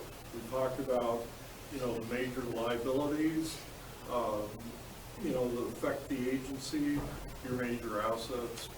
Yeah, so bring it over to Blake. It's probably not a question you can answer, but, you know, historically, the financial statements didn't include these kind of liabilities for future pension or for other post-employment benefits, retiree health primarily. And over the last, 4 or 5 years, those have been rolled in so that they're now being accounted for, and it sounds like, we're doing the appropriate information to accurately account for those in the books. I guess I'm looking for, so good, we've got the right numbers. I mean, I have a sense that, because I deal with this at my agency also, but looking for some sort of statement perhaps from you that's like, the inclusion now of those other post-employment benefits and pension liabilities, does the district, and again, this is probably where it's unfair to ask you this question, Ron, does the district appear to be handling those, now that those liabilities are on the books, Yeah.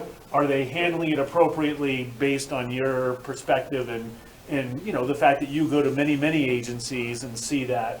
I'm sure that there's quite a few places out there that really never dealt with those future costs that they were going to incur because they promised people retirements, but people haven't retired or prior had pensions and so on. And now all of a sudden, they're in a world of hurt.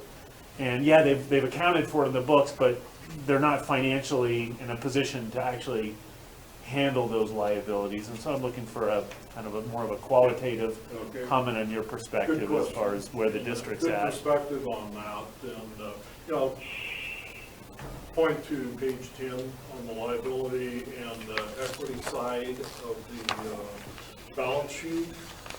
And, we did take approximately $15 million out of our reserves or net equity, net position, and move it up under liabilities.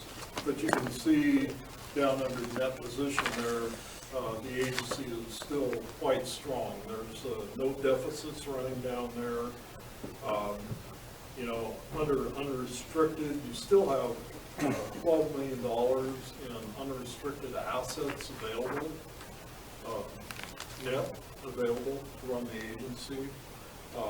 16 in the prior year, you put 4 into a restricted, into an emergency reserve.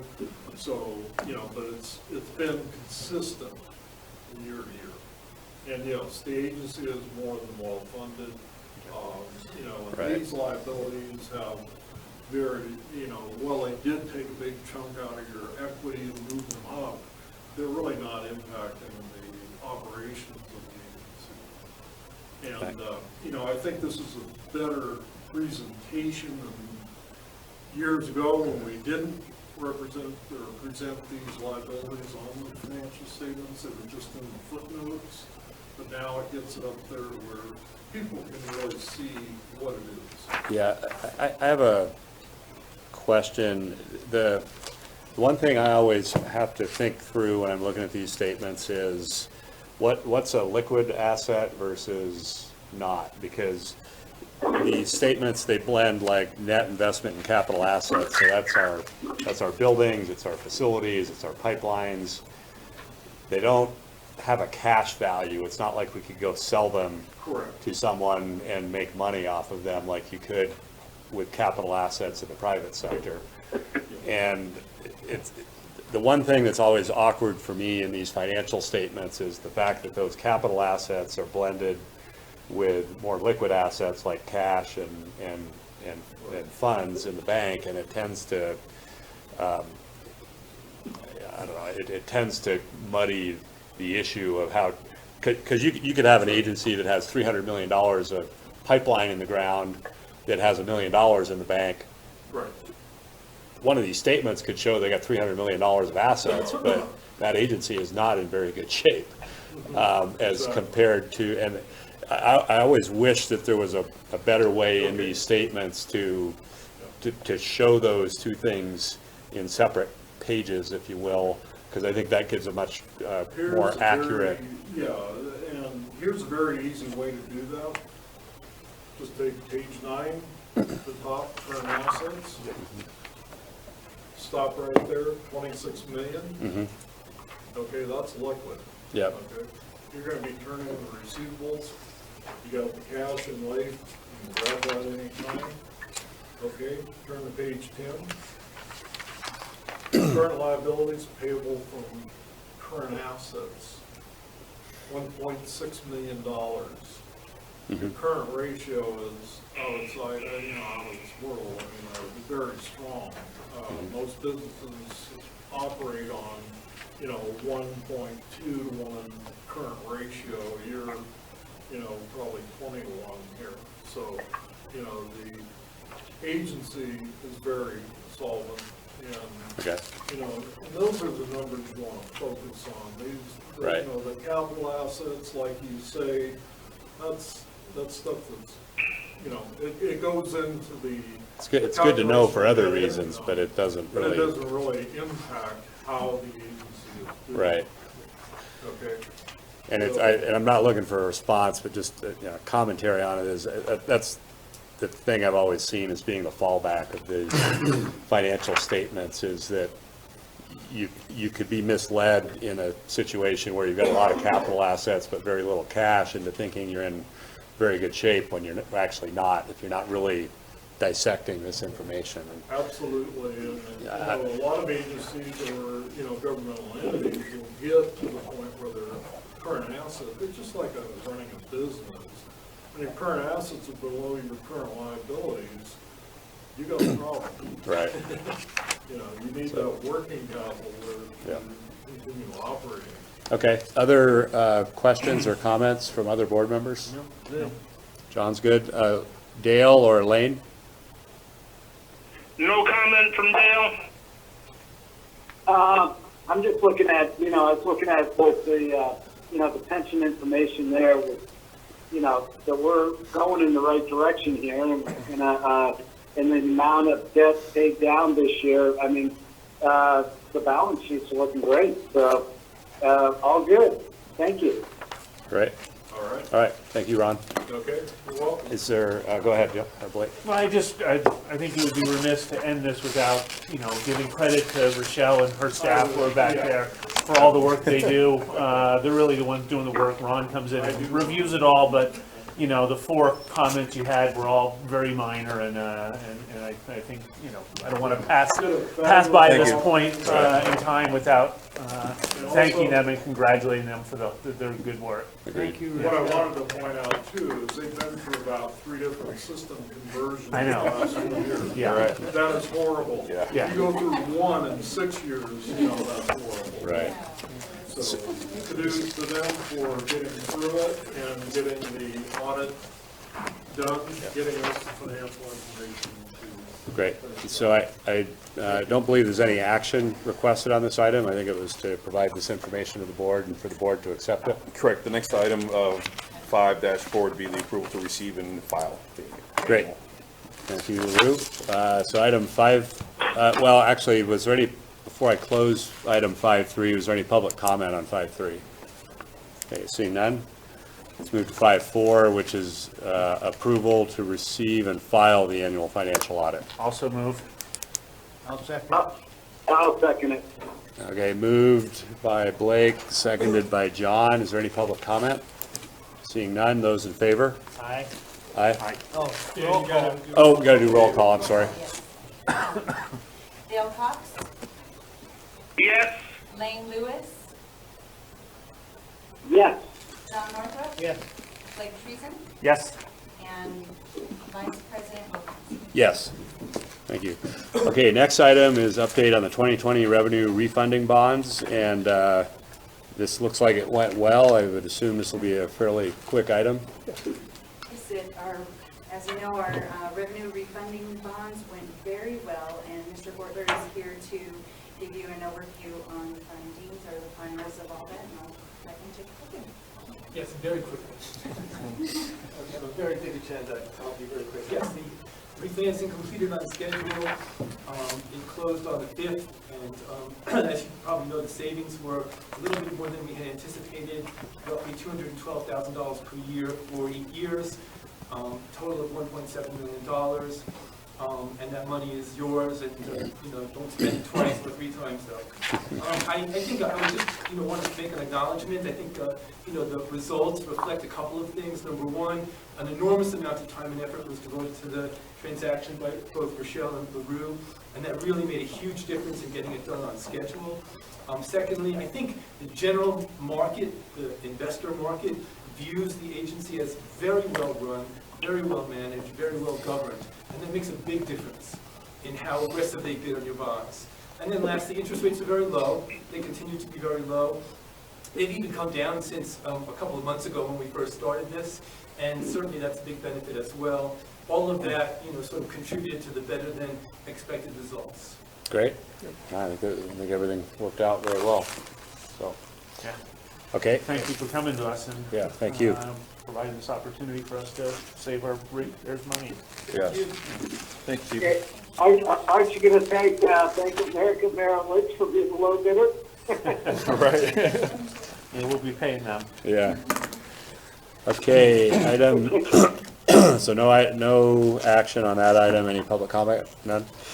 Item 6, approval of agency fund policy. Okay, so the agency currently has 6 funds: administrative fund 00, O&M fund 01, a wastewater capital reserve fund 02, an SRF loan fund of 04, a rehab replacement fund 06, and emergency fund of 07. What the agency is proposing here is to create a new fund policy which defines and restructures our funds as they are now. The proposal is to have 3 operating funds, which would still consist of the administrative fund, the operation and maintenance fund. However, we would like to add a rate stabilization fund. When it comes to the reserves portion, we would like to maintain the capital reserve fund, the replacement rehabilitation and upgrade fund, the emergency reserve fund, omit the SRF reserve fund, which is on another action item, and to include an addition of the unrestricted reserve fund. So in summary, we were looking to change our fund policies from 6, the current 6 to 7. In the handout, it defines the working reserves and target balances for each fund. There is a correction I'd like to point out on page 2 as it addresses the operational and maintenance fund. It states at the bottom of item C, at the end of each fiscal year, surplus monies in the operation and maintenance fund in excess of $250,000 shall be transferred to the replacement rehabilitation and upgrade fund. That statement is not correct. The intent is to move the balance in excess of the target to the unrestricted reserve fund, which is what is stated in item 4. So to summarize, this is a good opportunity for the agency to look at the fund policies, to have a record of how each fund is to be maintained, how it's going to be expended, identify the balances for the operating reserves and other capital reserves that we want to put in there, target values, and do some housekeeping, for lack of a better explanation on that. So management's recommendation is that we adopt the agency fund policy with the amendment that I just stated regarding the transfer of approximately $250,000 from the O&M fund to the replacement rehab and upgrade fund. I can take any questions to this policy before action is taken. Okay. I have a question. Sure. Go ahead, Lane. On the rate stabilization fund, we're transferring the money from the SRF fund, restricted reserves, to the rate stabilization fund, correct? Correct. Upon approval to do so. Correct. Okay, so, and you're asking for 25% of what the total is, and so that, I mean, we're about $1 million short there, but it's, that's good. Now, does the rate stabilization, are these all restricted funds then? The rate stabilization fund? That would not be a restricted fund. We would be designating it, but we could undesignate it later, right? Correct.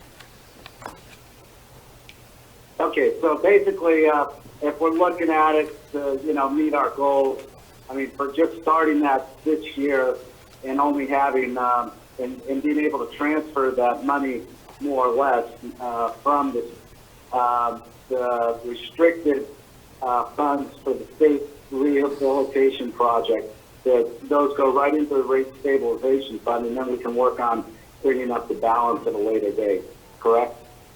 Correct. Okay, thanks. Any, Blake? I guess just a comment to staff that I would have found this easier to digest. I was struggling to really figure out these new funds in comparison to the old ones. You know, if there had been a table, you know, showing what the balances were in our existing funds and our proposed one and how that money was being shifted would have been, Yes. I'm still struggling to kind of figure out exactly where our existing funds are being converted to new ones and you know, I have a level of trust with you that, you know, nothing in here sounds, you know, bad. It's just hard for me to track actually how things are changing, and it would have been helpful to have a simple table with our existing 6 and the 7 and maybe some arrows where, you know, we're shifting these monies and what the targets were previously and what, you know, we're targeting now. Just it was tough from a purely narrative text standpoint to we're talking about dollars. A table would have been helpful, and I think a lot of this will probably play out in our budget process. We'll see it more clearly when you start applying numbers to it and all that. So I'm not opposed to doing this so you guys can move forward and develop the budget, but I guess I'm just reserving some comments that may come up later, hopefully not. You know, I don't want to throw a stick in the spokes, but It's understandable. We can okay. always create a table to make it easier to follow as we make the transition. There's nothing pressing to adopt it this month, Blake. If you would like us to come back with a table, we can do that next month. We can just table this item for next month. it would be helpful for me. If it's not something that, you know, you're waiting on in the budget process to start allocating funds, and now you're gonna be behind the 8 ball, because you gotta deal with the old one, so. Yeah, I apologize. Sometimes we work with it all the time. We need to do a better job explaining it. Okay. So let's see, the recommendation on this one, bear with me for a moment, was to approve the agency fund policy. What we're talking about is deferring this, bringing it back next month with a little bit more information, and then reconsidering it at that time. Yeah, that would be something. Blake, excuse me, Lane or Dale, do you have any concern with having this item come back to us next month with a little more information? I think that would be adequate. Okay. Any public comment on this? Seeing none. Blake? Just one last thing, this is always something that I struggle with a little bit at our agency. In your definition of a capital improvement projects is the very last, very bottom of the page 3. This fund will be used for such capital improvement projects estimated to cost $25,000 or greater. When you make that determination, whether it meets that $25,000 or greater, are you including in-house staff labor, or is this just contractor costs or equipment purchase costs? Does it incorporate labor? Because some capital projects, you know, are more labor, in-house labor intensive. So I'm just curious how you define that. Sure, it does not include in-house labor. Okay, so it's actual contractor costs or physical equipment. Thank you. Okay. So we'll defer action on item 6, and I'm not sure how that affects item 7, because table 7 too. I think 7 and 6 were kind of joined Yeah, at the hip. Dan, I had one more question on item 6. Okay. I think you have, you know, during the discussions with the bond council and stuff like that, you know, by implementing a rate stabilization fund that we did during this process, really accentuated how well we are run and having, getting the rate that we got was imperative. And that's, Stephen, when we're doing this, made sure we, put a rate stabilization fund in there, and it seemed to be very effective as far as getting that lowest rating that we could have gotten. Yep. So, good. Anyway, just a little clarification. Right. That's exactly where it's rooted, is from the SRF refinance when we were going through the process with the Rating agency. With the rating agency. There's a lot of these processes that other agencies that are, AAA plus, that have these already established. So we're just making ourselves that much better. Stronger. Okay, makes sense. Okay, good comment, Lane. So item 7 and item 6, item 7 is related to item 6. So my suggestion, seeing no public comment, would be that we defer that conversation to the next meeting as well. Are you guys okay with that, Lane and Dale? Yeah, I think that's okay. Okay. On item 7, you don't want to approve the resolution? Well, we'd be placing it into a fund that we hadn't adopted. Correct. So we need to, when we revisit that. Yeah, item 6 is the thing that creates the fund, and then item 7 is the one that puts the money in it, so. Okay, yeah, wait till we get money in there. Okay. Okay, item 8 is approval of ordinance 1-2020, adjusting agency connection charges.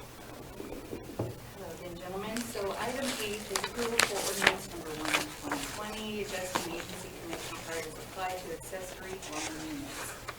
There's been a lot of talk around town about this over the last few months in regards to SB 13, Senate Bill 13, as well as Assembly Bill number 68 and 881, with some changes to the ordinance that we established last year. So with that attachment, if you have had a chance to read through that with the assistance of Agency Counsel Dick Shanahan, it does list the items that in which we would like to change, striking out text and adding additional text and required square footage requirements. Without reading through the entire ordinance, do you have any specific questions? This is basically keeping us current with state law? Correct. Yes. Okay.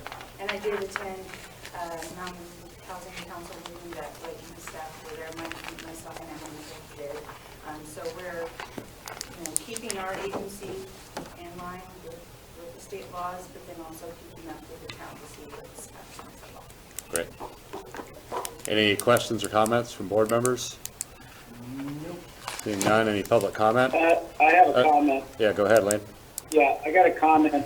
On page 1, when we get down there, as far as accessory dwelling units, it's underlined as the primary, a single-family dwelling unit has total floor space area that does not exceed 50% of the area, 50% of the primary dwelling living area.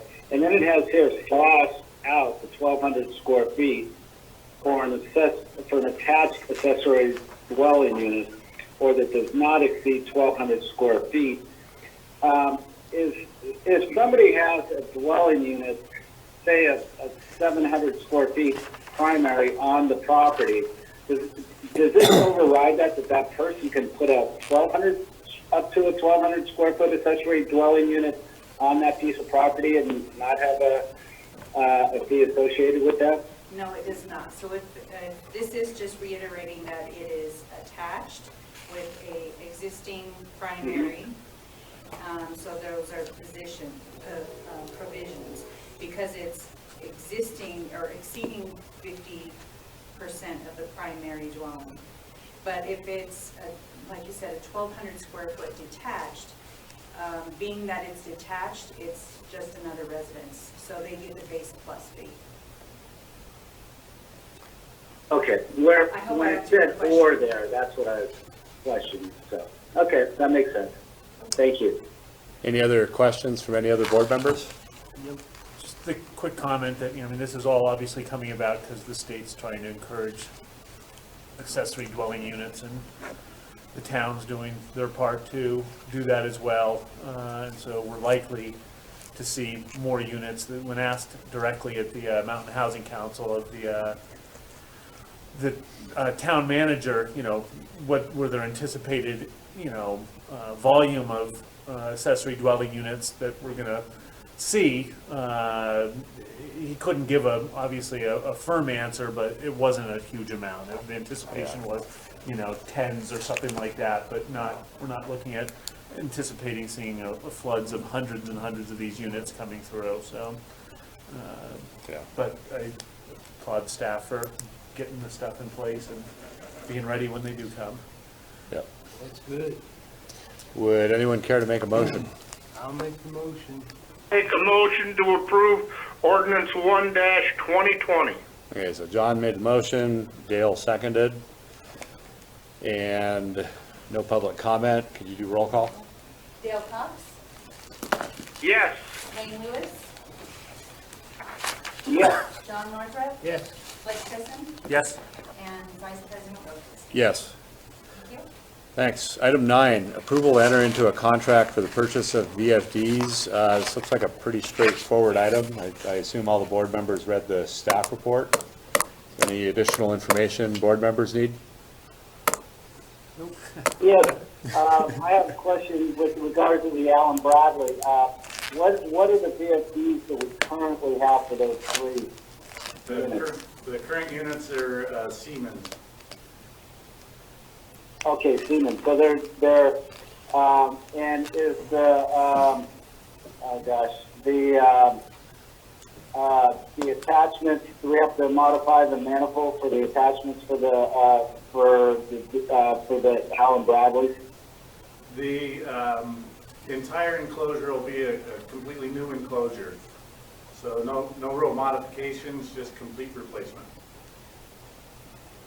Okay, and so I take it we're just gonna surplus those three Siemens pumps? I mean VFDs? Yeah, my intent will be to surplus them and auction them off. Okay, they're no use to us anymore as a backup for failure in those newest Allen Bradley pumps. No value to us after we replace them. Okay. Is there a demand for what we're replacing? Are we anticipating moving these in a surplus sale? I do intend to move them to a surplus sale. Hopefully there'll be demand for other agencies that may have these older units around and are looking for spare parts. Okay. Okay, any other questions? One last one, the lump sum fee of $100,000, back when you bid it in September, what was the estimate, engineer's estimate, or the prices you had received on it? The pricing was right around the same amount. Okay, They all right. held pricing during that time. Okay, thank you. Lane, did you have another question? No, I'll just I'll make the motion for approval of the purchase of the VFDs. Okay, moved by Lane. Second. Seconded by Dale. No public comment on the item. Those in favor? Aye. Aye. Oh, roll Aye. call. What? Oh, I'm sorry. I keep forgetting that. Lane Lewis, Yeah. Director Cox, Yes. John Northrup, Yes. Blake Christen, Yes. and Vice President Wilkins. Yes. And next item is approval to award the rebuild of the Centrosys CS21-4 rotating assembly and Viscotherm hydraulic back drive, which again, I know we've all studied. And are there any questions? Any questions from board members on this item? None. Okay, I'll move. entertain a motion. I'll second. Moved by Blake, seconded by John. No public comment. Those in favor? Up after roll call? Director Cox, I'll figure it out. Yes. Director Lane Lewis, Yes. Director Northrup, Yes. Blake Christen, Yes. and Vice President Wilkins. Yes. Thank And the next item is approval to award the purchase of utility cards. Any questions from board members on this item? Are they gonna look like the unit? Yes, I do. Are we keeping the old unit for backup? The old Taylor Dunn? Some of the current ones that we're gonna replace are getting, we're spending a lot of time repairing them. We haven't really looked into, what options we have to refurbish them. I'm gonna reach out to Taylor Dunn and see if they offer a refurbishment program. So I'll hold on to them until I speak with them to see if they do offer that, where we can send them down to Anaheim and have them go through them and make them like new. They haven't changed much over the years. They haven't changed much in the last 30 years. The question, how many TVs do we have? Currently, I'm gonna have to guess, probably around eight or nine Taylor Dunns right now. Okay, all right. Well, my suggestion was, I mean, you hate to have a parts area where you got a bunch of junk, but, you know, those Taylor Dunns are pretty, they haven't changed too much, and if we ever need parts, it'd be good to keep one or two around instead of surplusing them both. Yeah, that is our intent, is to hold on to them and see if, since they haven't changed, if we can just update the running gear to where we're not spending so much time chasing down the parts to repair these old ones. Okay, good. Well, That's all. Wouldn't the outfit have spare parts available? I'll make the recommendation that we approve, to award, purchase of 2 utility cards. I'll second. Moved by Lane, seconded by John. Any other questions? One quick question. So is Taylor Dunn a subsidiary of Polaris? Yes, they are. Okay, I was a little confused by the Polaris comments. Got it. No further questions?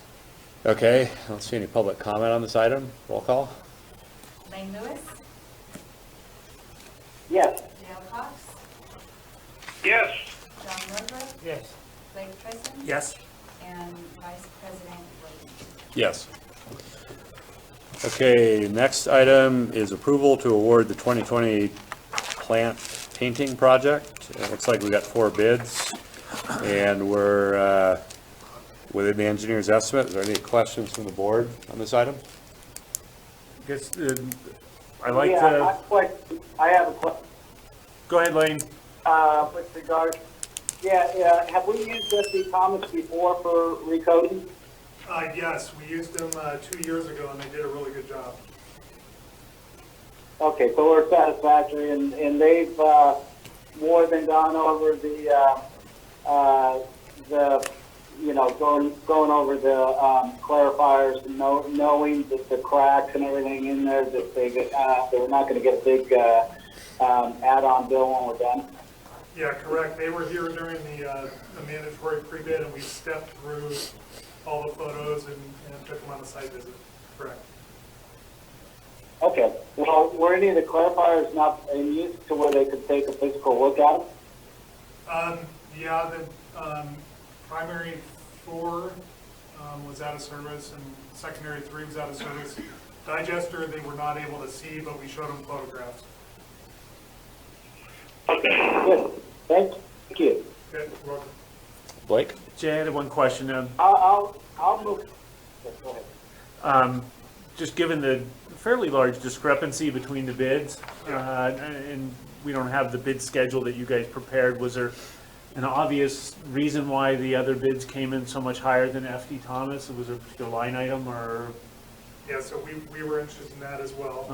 So we did a line-by-line comparison. There were, the bid schedule, I think, had 30-some-odd items to it. I was expecting to see one thing that, you know, that a certain aspect was going to be a lot higher, and that had to do with the cover. But it was actually really in just each of the areas, the blasting, the painting. FD Thomas was able to do it a lot cheaper than the other manufacturer, the other contractors. I would have been concerned seeing that if I didn't know that they did a good job.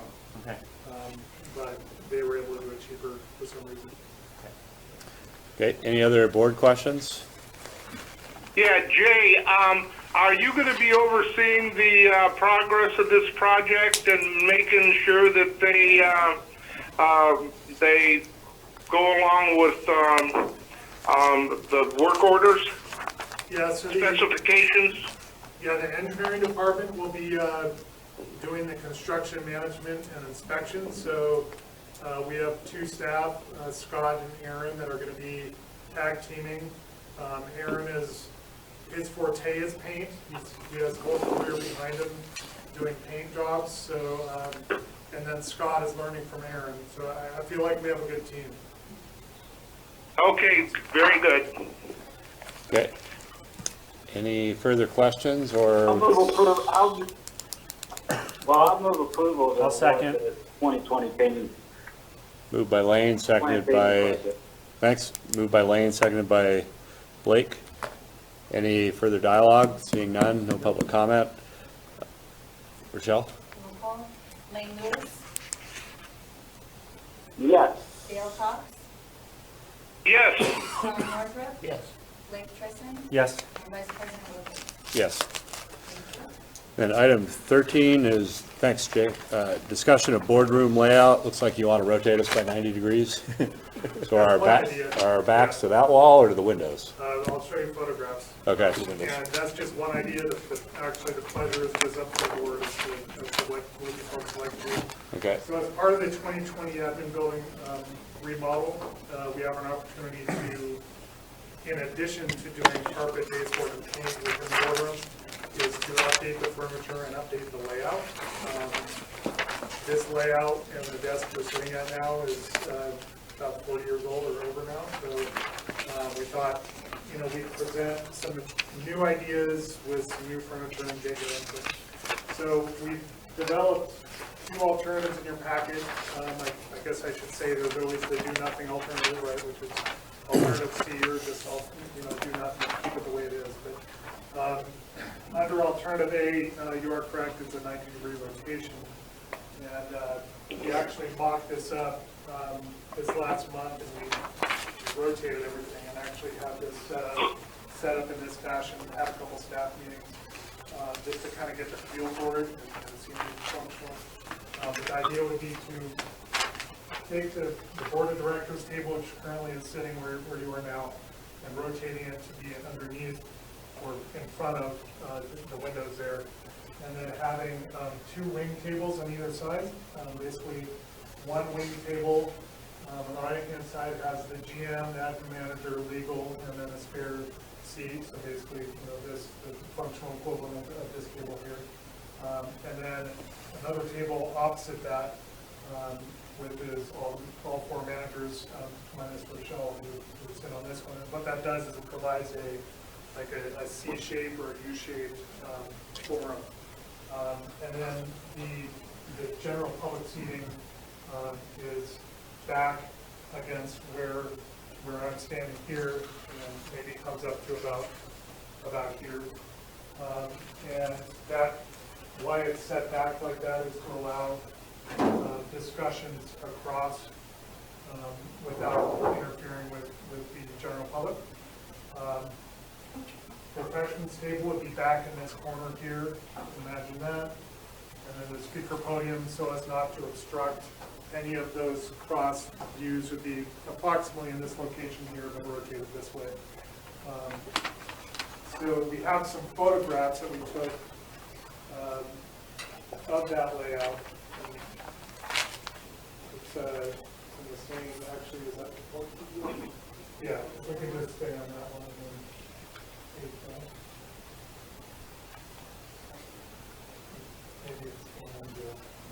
So, and what we had to do is basically take our folding tables and use that as kind of mock-up furniture, but in reality, we would have, nicer furniture for the board table. But it would still be potentially, instead of a permanent dais, would you be looking at getting, tables on wheels to be able to give the maximum flexibility for use for alternative purposes? We'd have the option of going either way. The idea is to have a permanent table, but there will be wheels underneath so we can move them. So really, once it's set up under this scenario, it would be essentially be a permanent table with the ability to be moved. The rest would be portable and removed after every meeting. Where's the cameraman's gonna be set up? So if we page back to the prior drawing, these little camera icons, those are meant to represent where we have cameras. Okay. So right now we have the one camera, but in this new alternative layout, you might want to have different views, one of the directors, one of the general audience, something like that. So going back to the photographs, so this is kind of what that layout looked like. If you can just imagine that this is a director's table and a more formal table. For these tables, we under this scenario, we may end up just using simply these and putting some kind of covering over it or whatever. And then as you can see, we would now put two televisions, two new televisions, one larger unit here and then one larger unit where the painting is. Why would you reuse this one? What we're thinking, and you can give us feedback on, is that perhaps on some things this is a little too small. But one idea of shifting the directors that way is you're actually much closer to the TV. Yeah. So, there is always an option of reusing this one. So if we go to the next photo, please. Yeah, because that's fairly new. Yep, next photo. These are just more photos, different angles of the same. Yeah. And then finally, that's the one head on for camp directors. And then we go to alternative B. So alternative B preserves the current rotation, if you will, of the boardroom layout. But what it does is it makes the table rectangular so that you can add wing tables effectively on either side. Those wing tables would have the same seating arrangements, just in a different position. General public seating would be this way. The reason why this was considered alternative B is that it is a narrow profile. So when you're trying to get wing tables in, you have the board of directors table. The general public seating can be perceived as kind of being a little stretched. Under this alternative, we're also contemplating replacing that TV there. Possibly replacing this, but it does say which TV the remaining camera locations where the cameras are. And if we can go to the next slides, please. Those are photographs that we took of the mock layout there. Just page through those, please.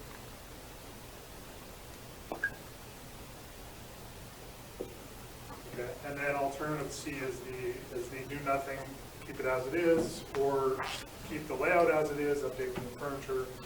It's really at the pleasure of the board as to what you do. Okay, thanks, Jay. Sure.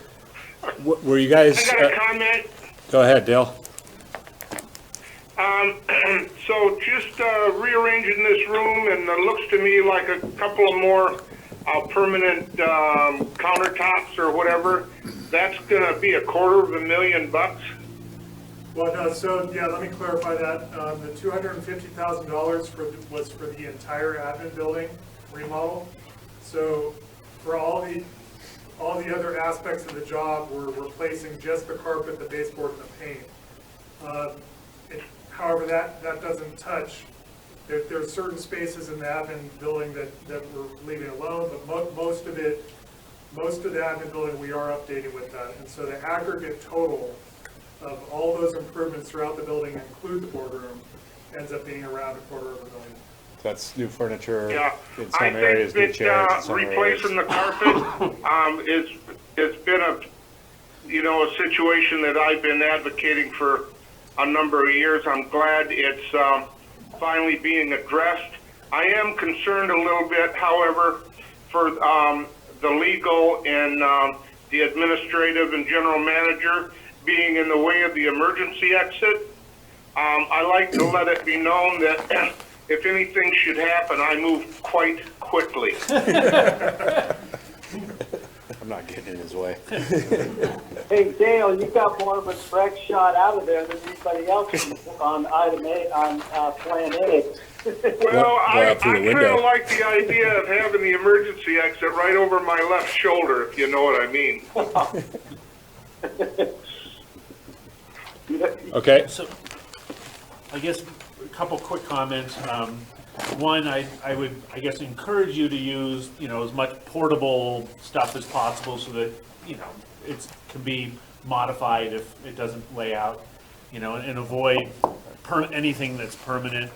We recently did our boardroom, we still have a dais, but all the tables now are on wheels and fold up, and so it's really nice, the variety of different configurations we can use, and so encouraging that. That said, you probably, you know, in terms of some hard wiring to provide power to certain spots, you need direction. Is there a, you know, we have board meetings here once a month. I don't know how often staff uses this as a meeting space. You know, if there's, I'd be curious if there's a preference in either layout A or B from a non-board functionality. I personally prefer the orientation of moving at 90 degrees. A? I do, Okay. yeah. All right. I would say Then we could still use this and that furniture and the podium. We didn't really proceed to using this again, or that table for that matter. Or actually the podium as well. Yeah, I mean, the difficulty of using this is actually the shape, because it consumes, when you're trying to get in the wing tables, it consumes more space, because there's quite a bit of room up there. And it's nice and stately, but I don't think that, you know, as a individual board member, I don't really think it's necessary. I'd rather provide staff with more flexibility. If we had just sat at regular tables, we're still at the front, we're still the board members.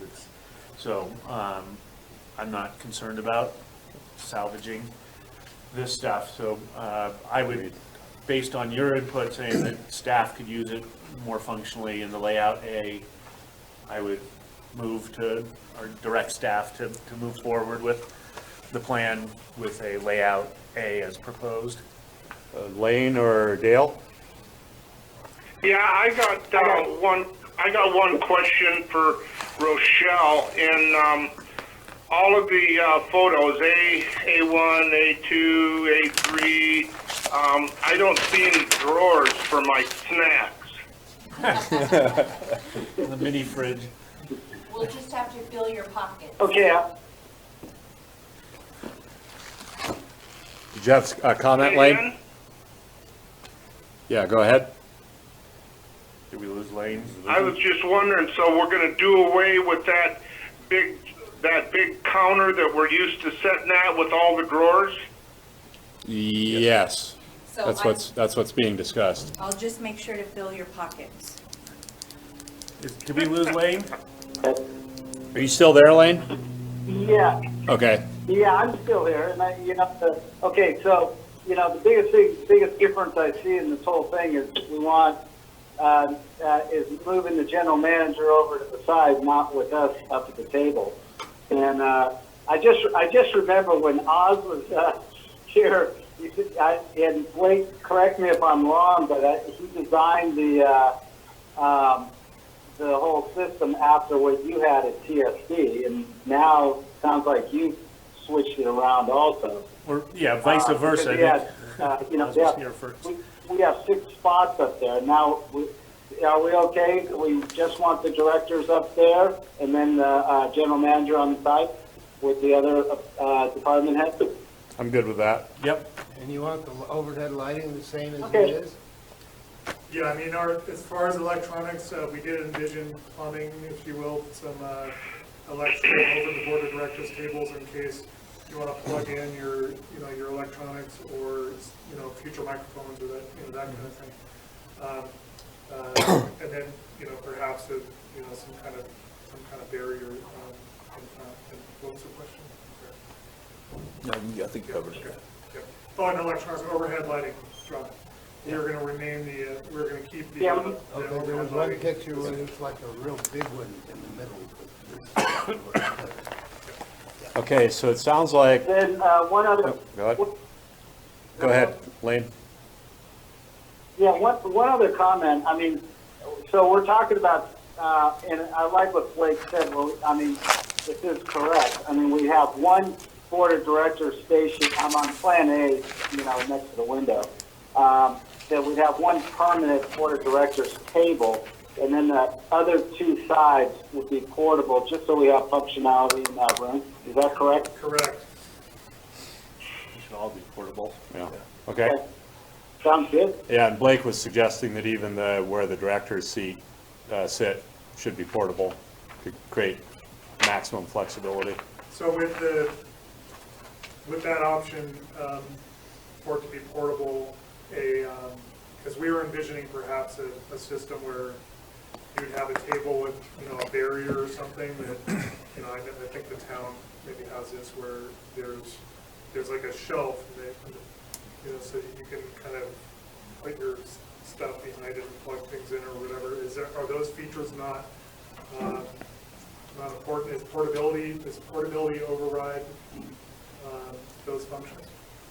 Yeah, if you go and talk pure portability, what you're seeing there is exactly what that it would be then. Right. Foldable tables, as is, we were thinking if we're gonna have permanent outlets, some like a barrier so you can hide some of your equipment and what have you.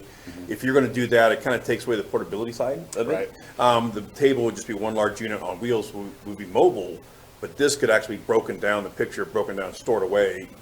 I just encourage you guys to look. There's a lot of stuff out there for boardrooms Yeah, and conference yeah. stuff, and I encourage you to make it as flexible as possible. And if it's a special table that has, a plug that can go into it, Well, okay. yeah, you guys work it out. And that would make somebody a beautiful dining room table. We'll put it in surplus. I think Blake's saying we don't need to be perched 4 feet above everyone else in the room. Okay. And, lording over the, No. lording over the venue. I mean, we were imagining some kind of, what do you call them, the table covering? Skirt. Yeah. Skirt Like- around it. Yeah. And As long as Dale people could can't hang see his my legs snack underneath. bag- Modesty Happy. panels or whatever that up And in Dale the could front.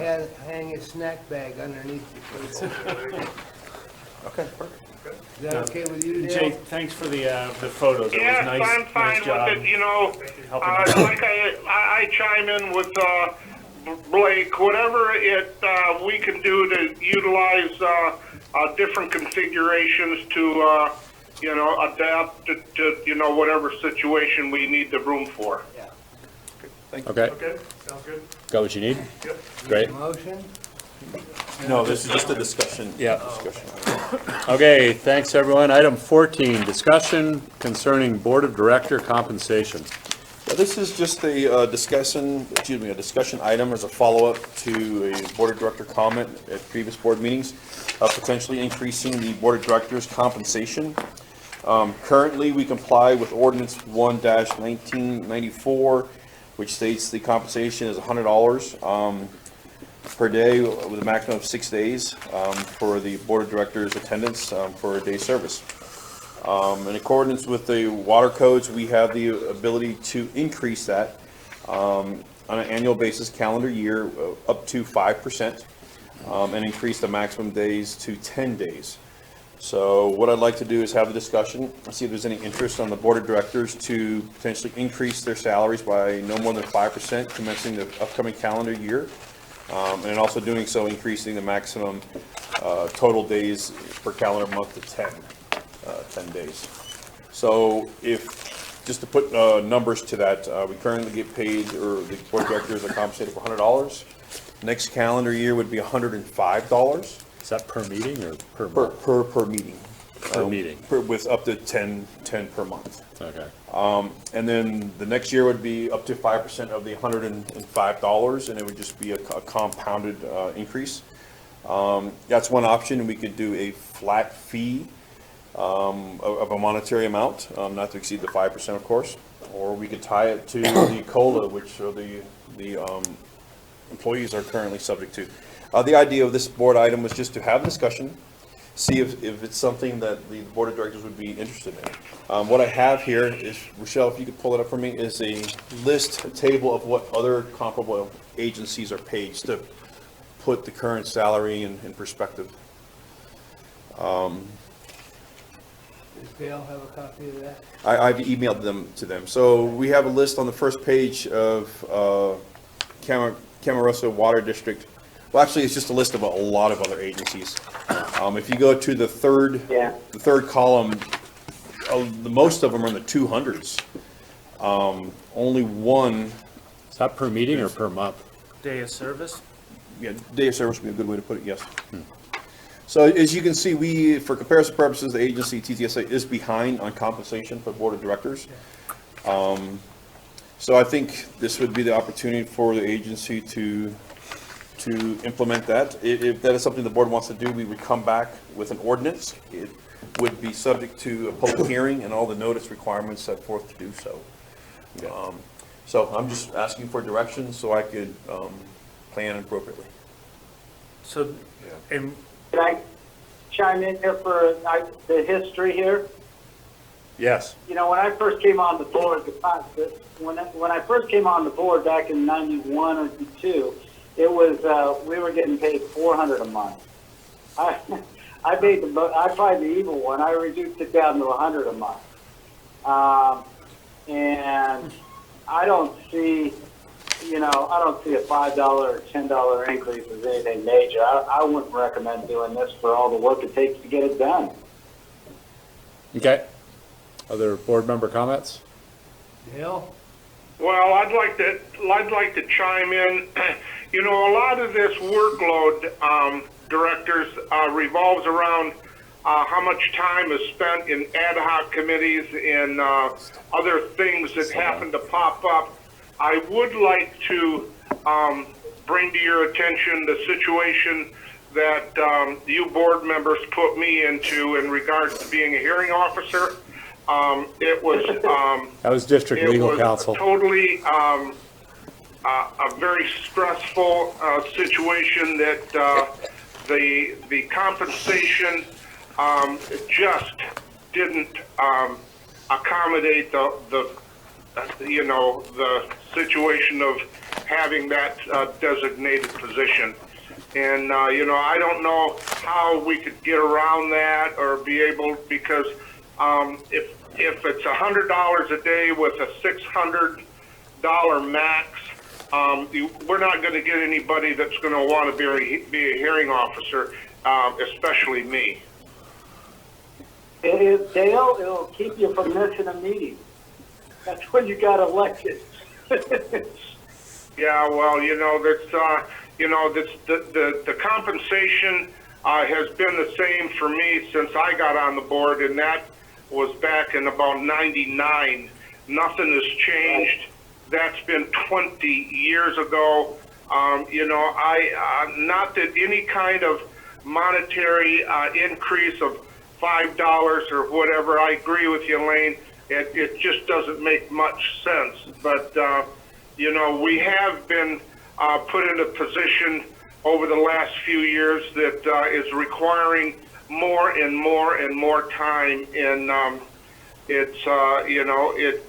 other than the sacrifice of time, not being compensated in what I would consider a fair manner, it's a little bit not so much cumbersome. It takes a little bit of the wind out of your sails to want to participate. Got it. Is there any way to do it on an hourly basis, or that you can't do it that way? No. so can Dick's we, shaking his head no. Okay. So, do we have the ability to, based on this pretty large survey data, to be consistent with, our most recent compensation study and say, we should be compensate the board at the 75th percentile of these numbers and, do a cost of living adjustment identical to what staff gets. I mean, we don't want to be so far behind. I would hate to think that member agencies would end up not sending the best possible candidate because of the lack of compensation. And I don't know that $100 or $200 is going to make a difference, but you want to recruit and retain the best, and so that should go for the board as well. I'm gonna move into. You're limited to starting at the $100, and the only choice for you is whether or not to start increasing that $100 at a cap of 5%. Even though Lane said that we used to be at 400? That precedes my time. I'm Correct. not sure. Okay. Yeah, what the laws were in effect at that time, or how that was authorized. But currently, under the current statutes. Even though we could have been increasing above 100 over a number of years, at this point, we're limited Yes. by a 5% maximum annual change. Correct. So I would say that, you know, I mean, if it's not difficult, just and to be consistent with the employees, we do the same cost of living adjustment, so board of directors, day of service compensation increase, you know, effective July 1 at the same rate that the employees do. So if we did that in July, it wouldn't come effective until the calendar year. By statute, it's a calendar year adjustment, so it'd have to be a January 1 adjustment. Okay. John, comments? Okay, so I've heard Lane say leave it alone. I've heard Dale say he doesn't ever want to be a hearing officer again. I heard Blake say adjust it by inflation. John didn't have any comment on it. Well, it doesn't cover my airfare getting up here and back. I got to get 125 from Alpine Springs. And if it were like that, it would be beneficial. So the extra 3% won't either, but it moves it. That's what I'm Okay. saying. I don't care. Okay. So. You know, can I make a comment? You know, when you sit back and you read the second paragraph under background about board members' compensations for each day, 6 days in any calendar month at $100 a day, that works well for us at Squaw Valley because basically each board member, if they participate in their designated ad hoc committees, it comes out to about 6 days a month for each board member. And, you know, that it's a pretty streamlined situation to have a situation where each board member is compensated for 6 calendar days and at $100 a day. And that I think is the maximum compensation by the state regulations, correct, Council?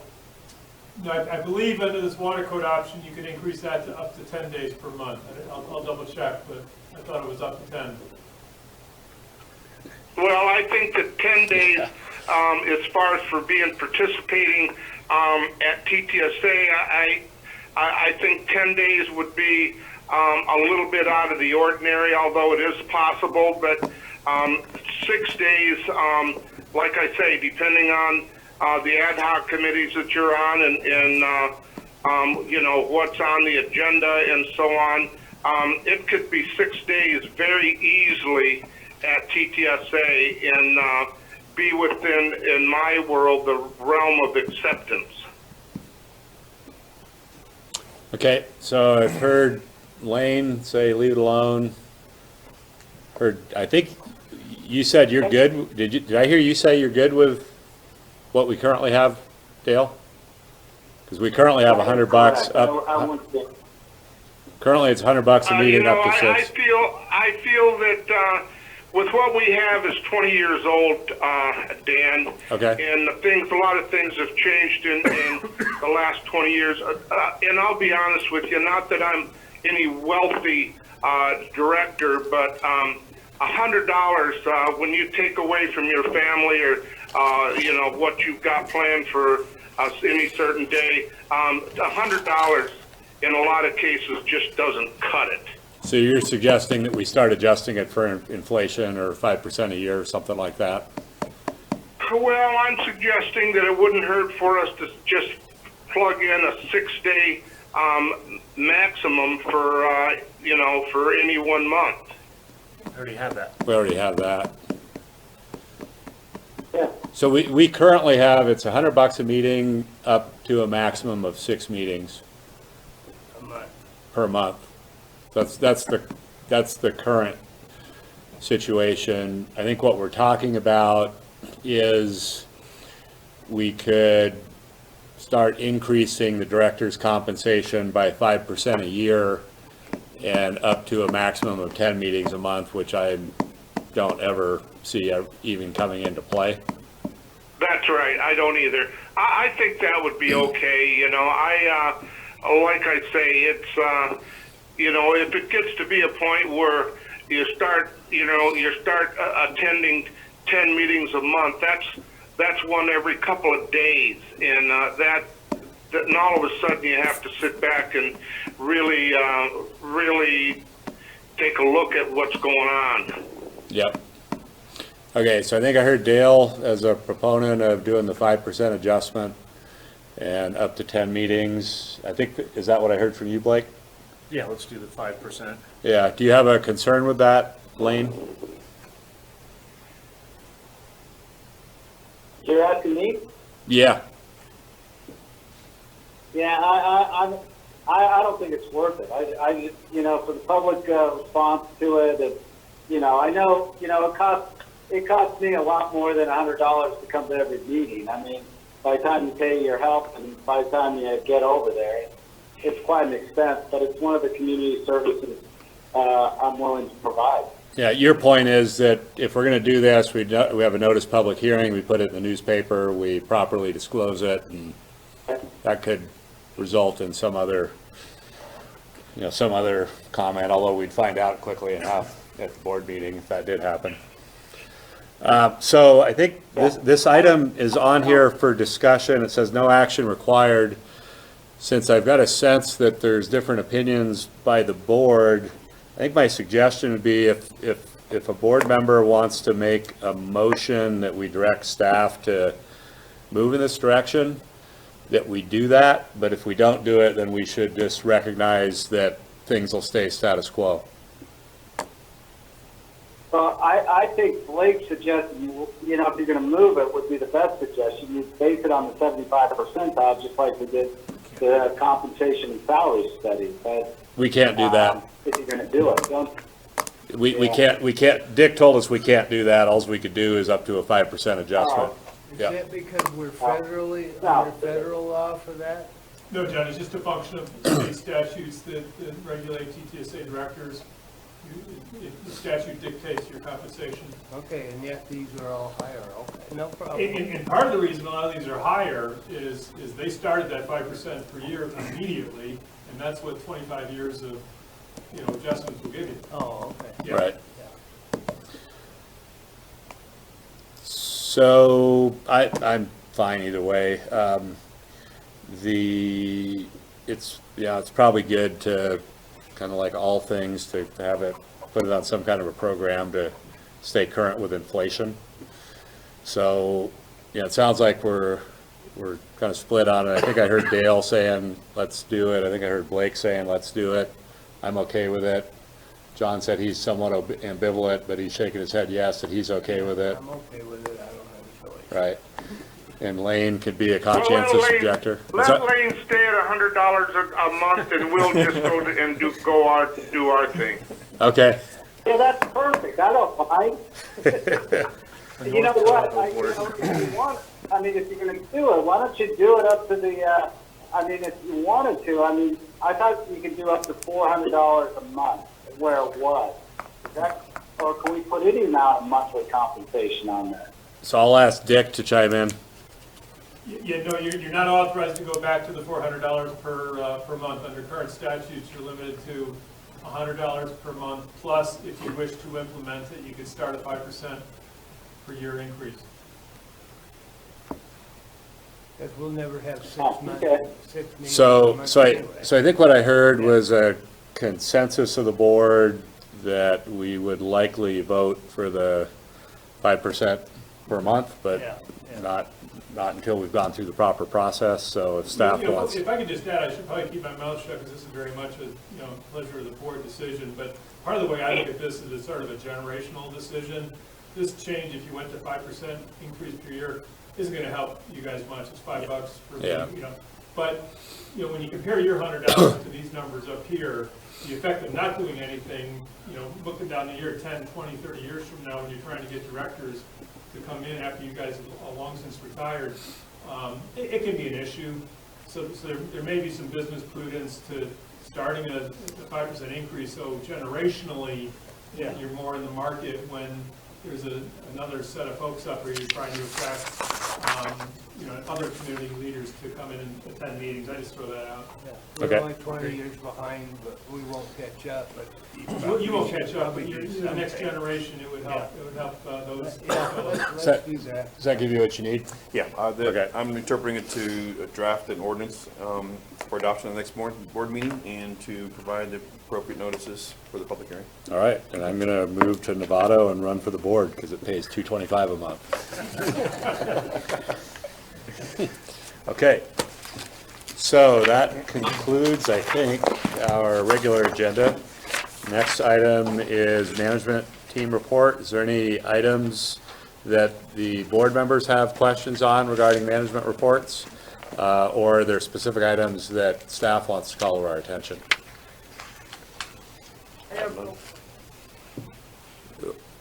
What's that? Did I hear something, Lane? No, I'm good. You good? Okay, so I think we're good with department reports. Anything you wanted to bring up to us, LaRue? Nothing in addition to what's already in the packet. You're good? Okay. So that concludes that part, and then the next item is an opportunity for board comments. Any comments from any board members? I have a comment. Yes, sir.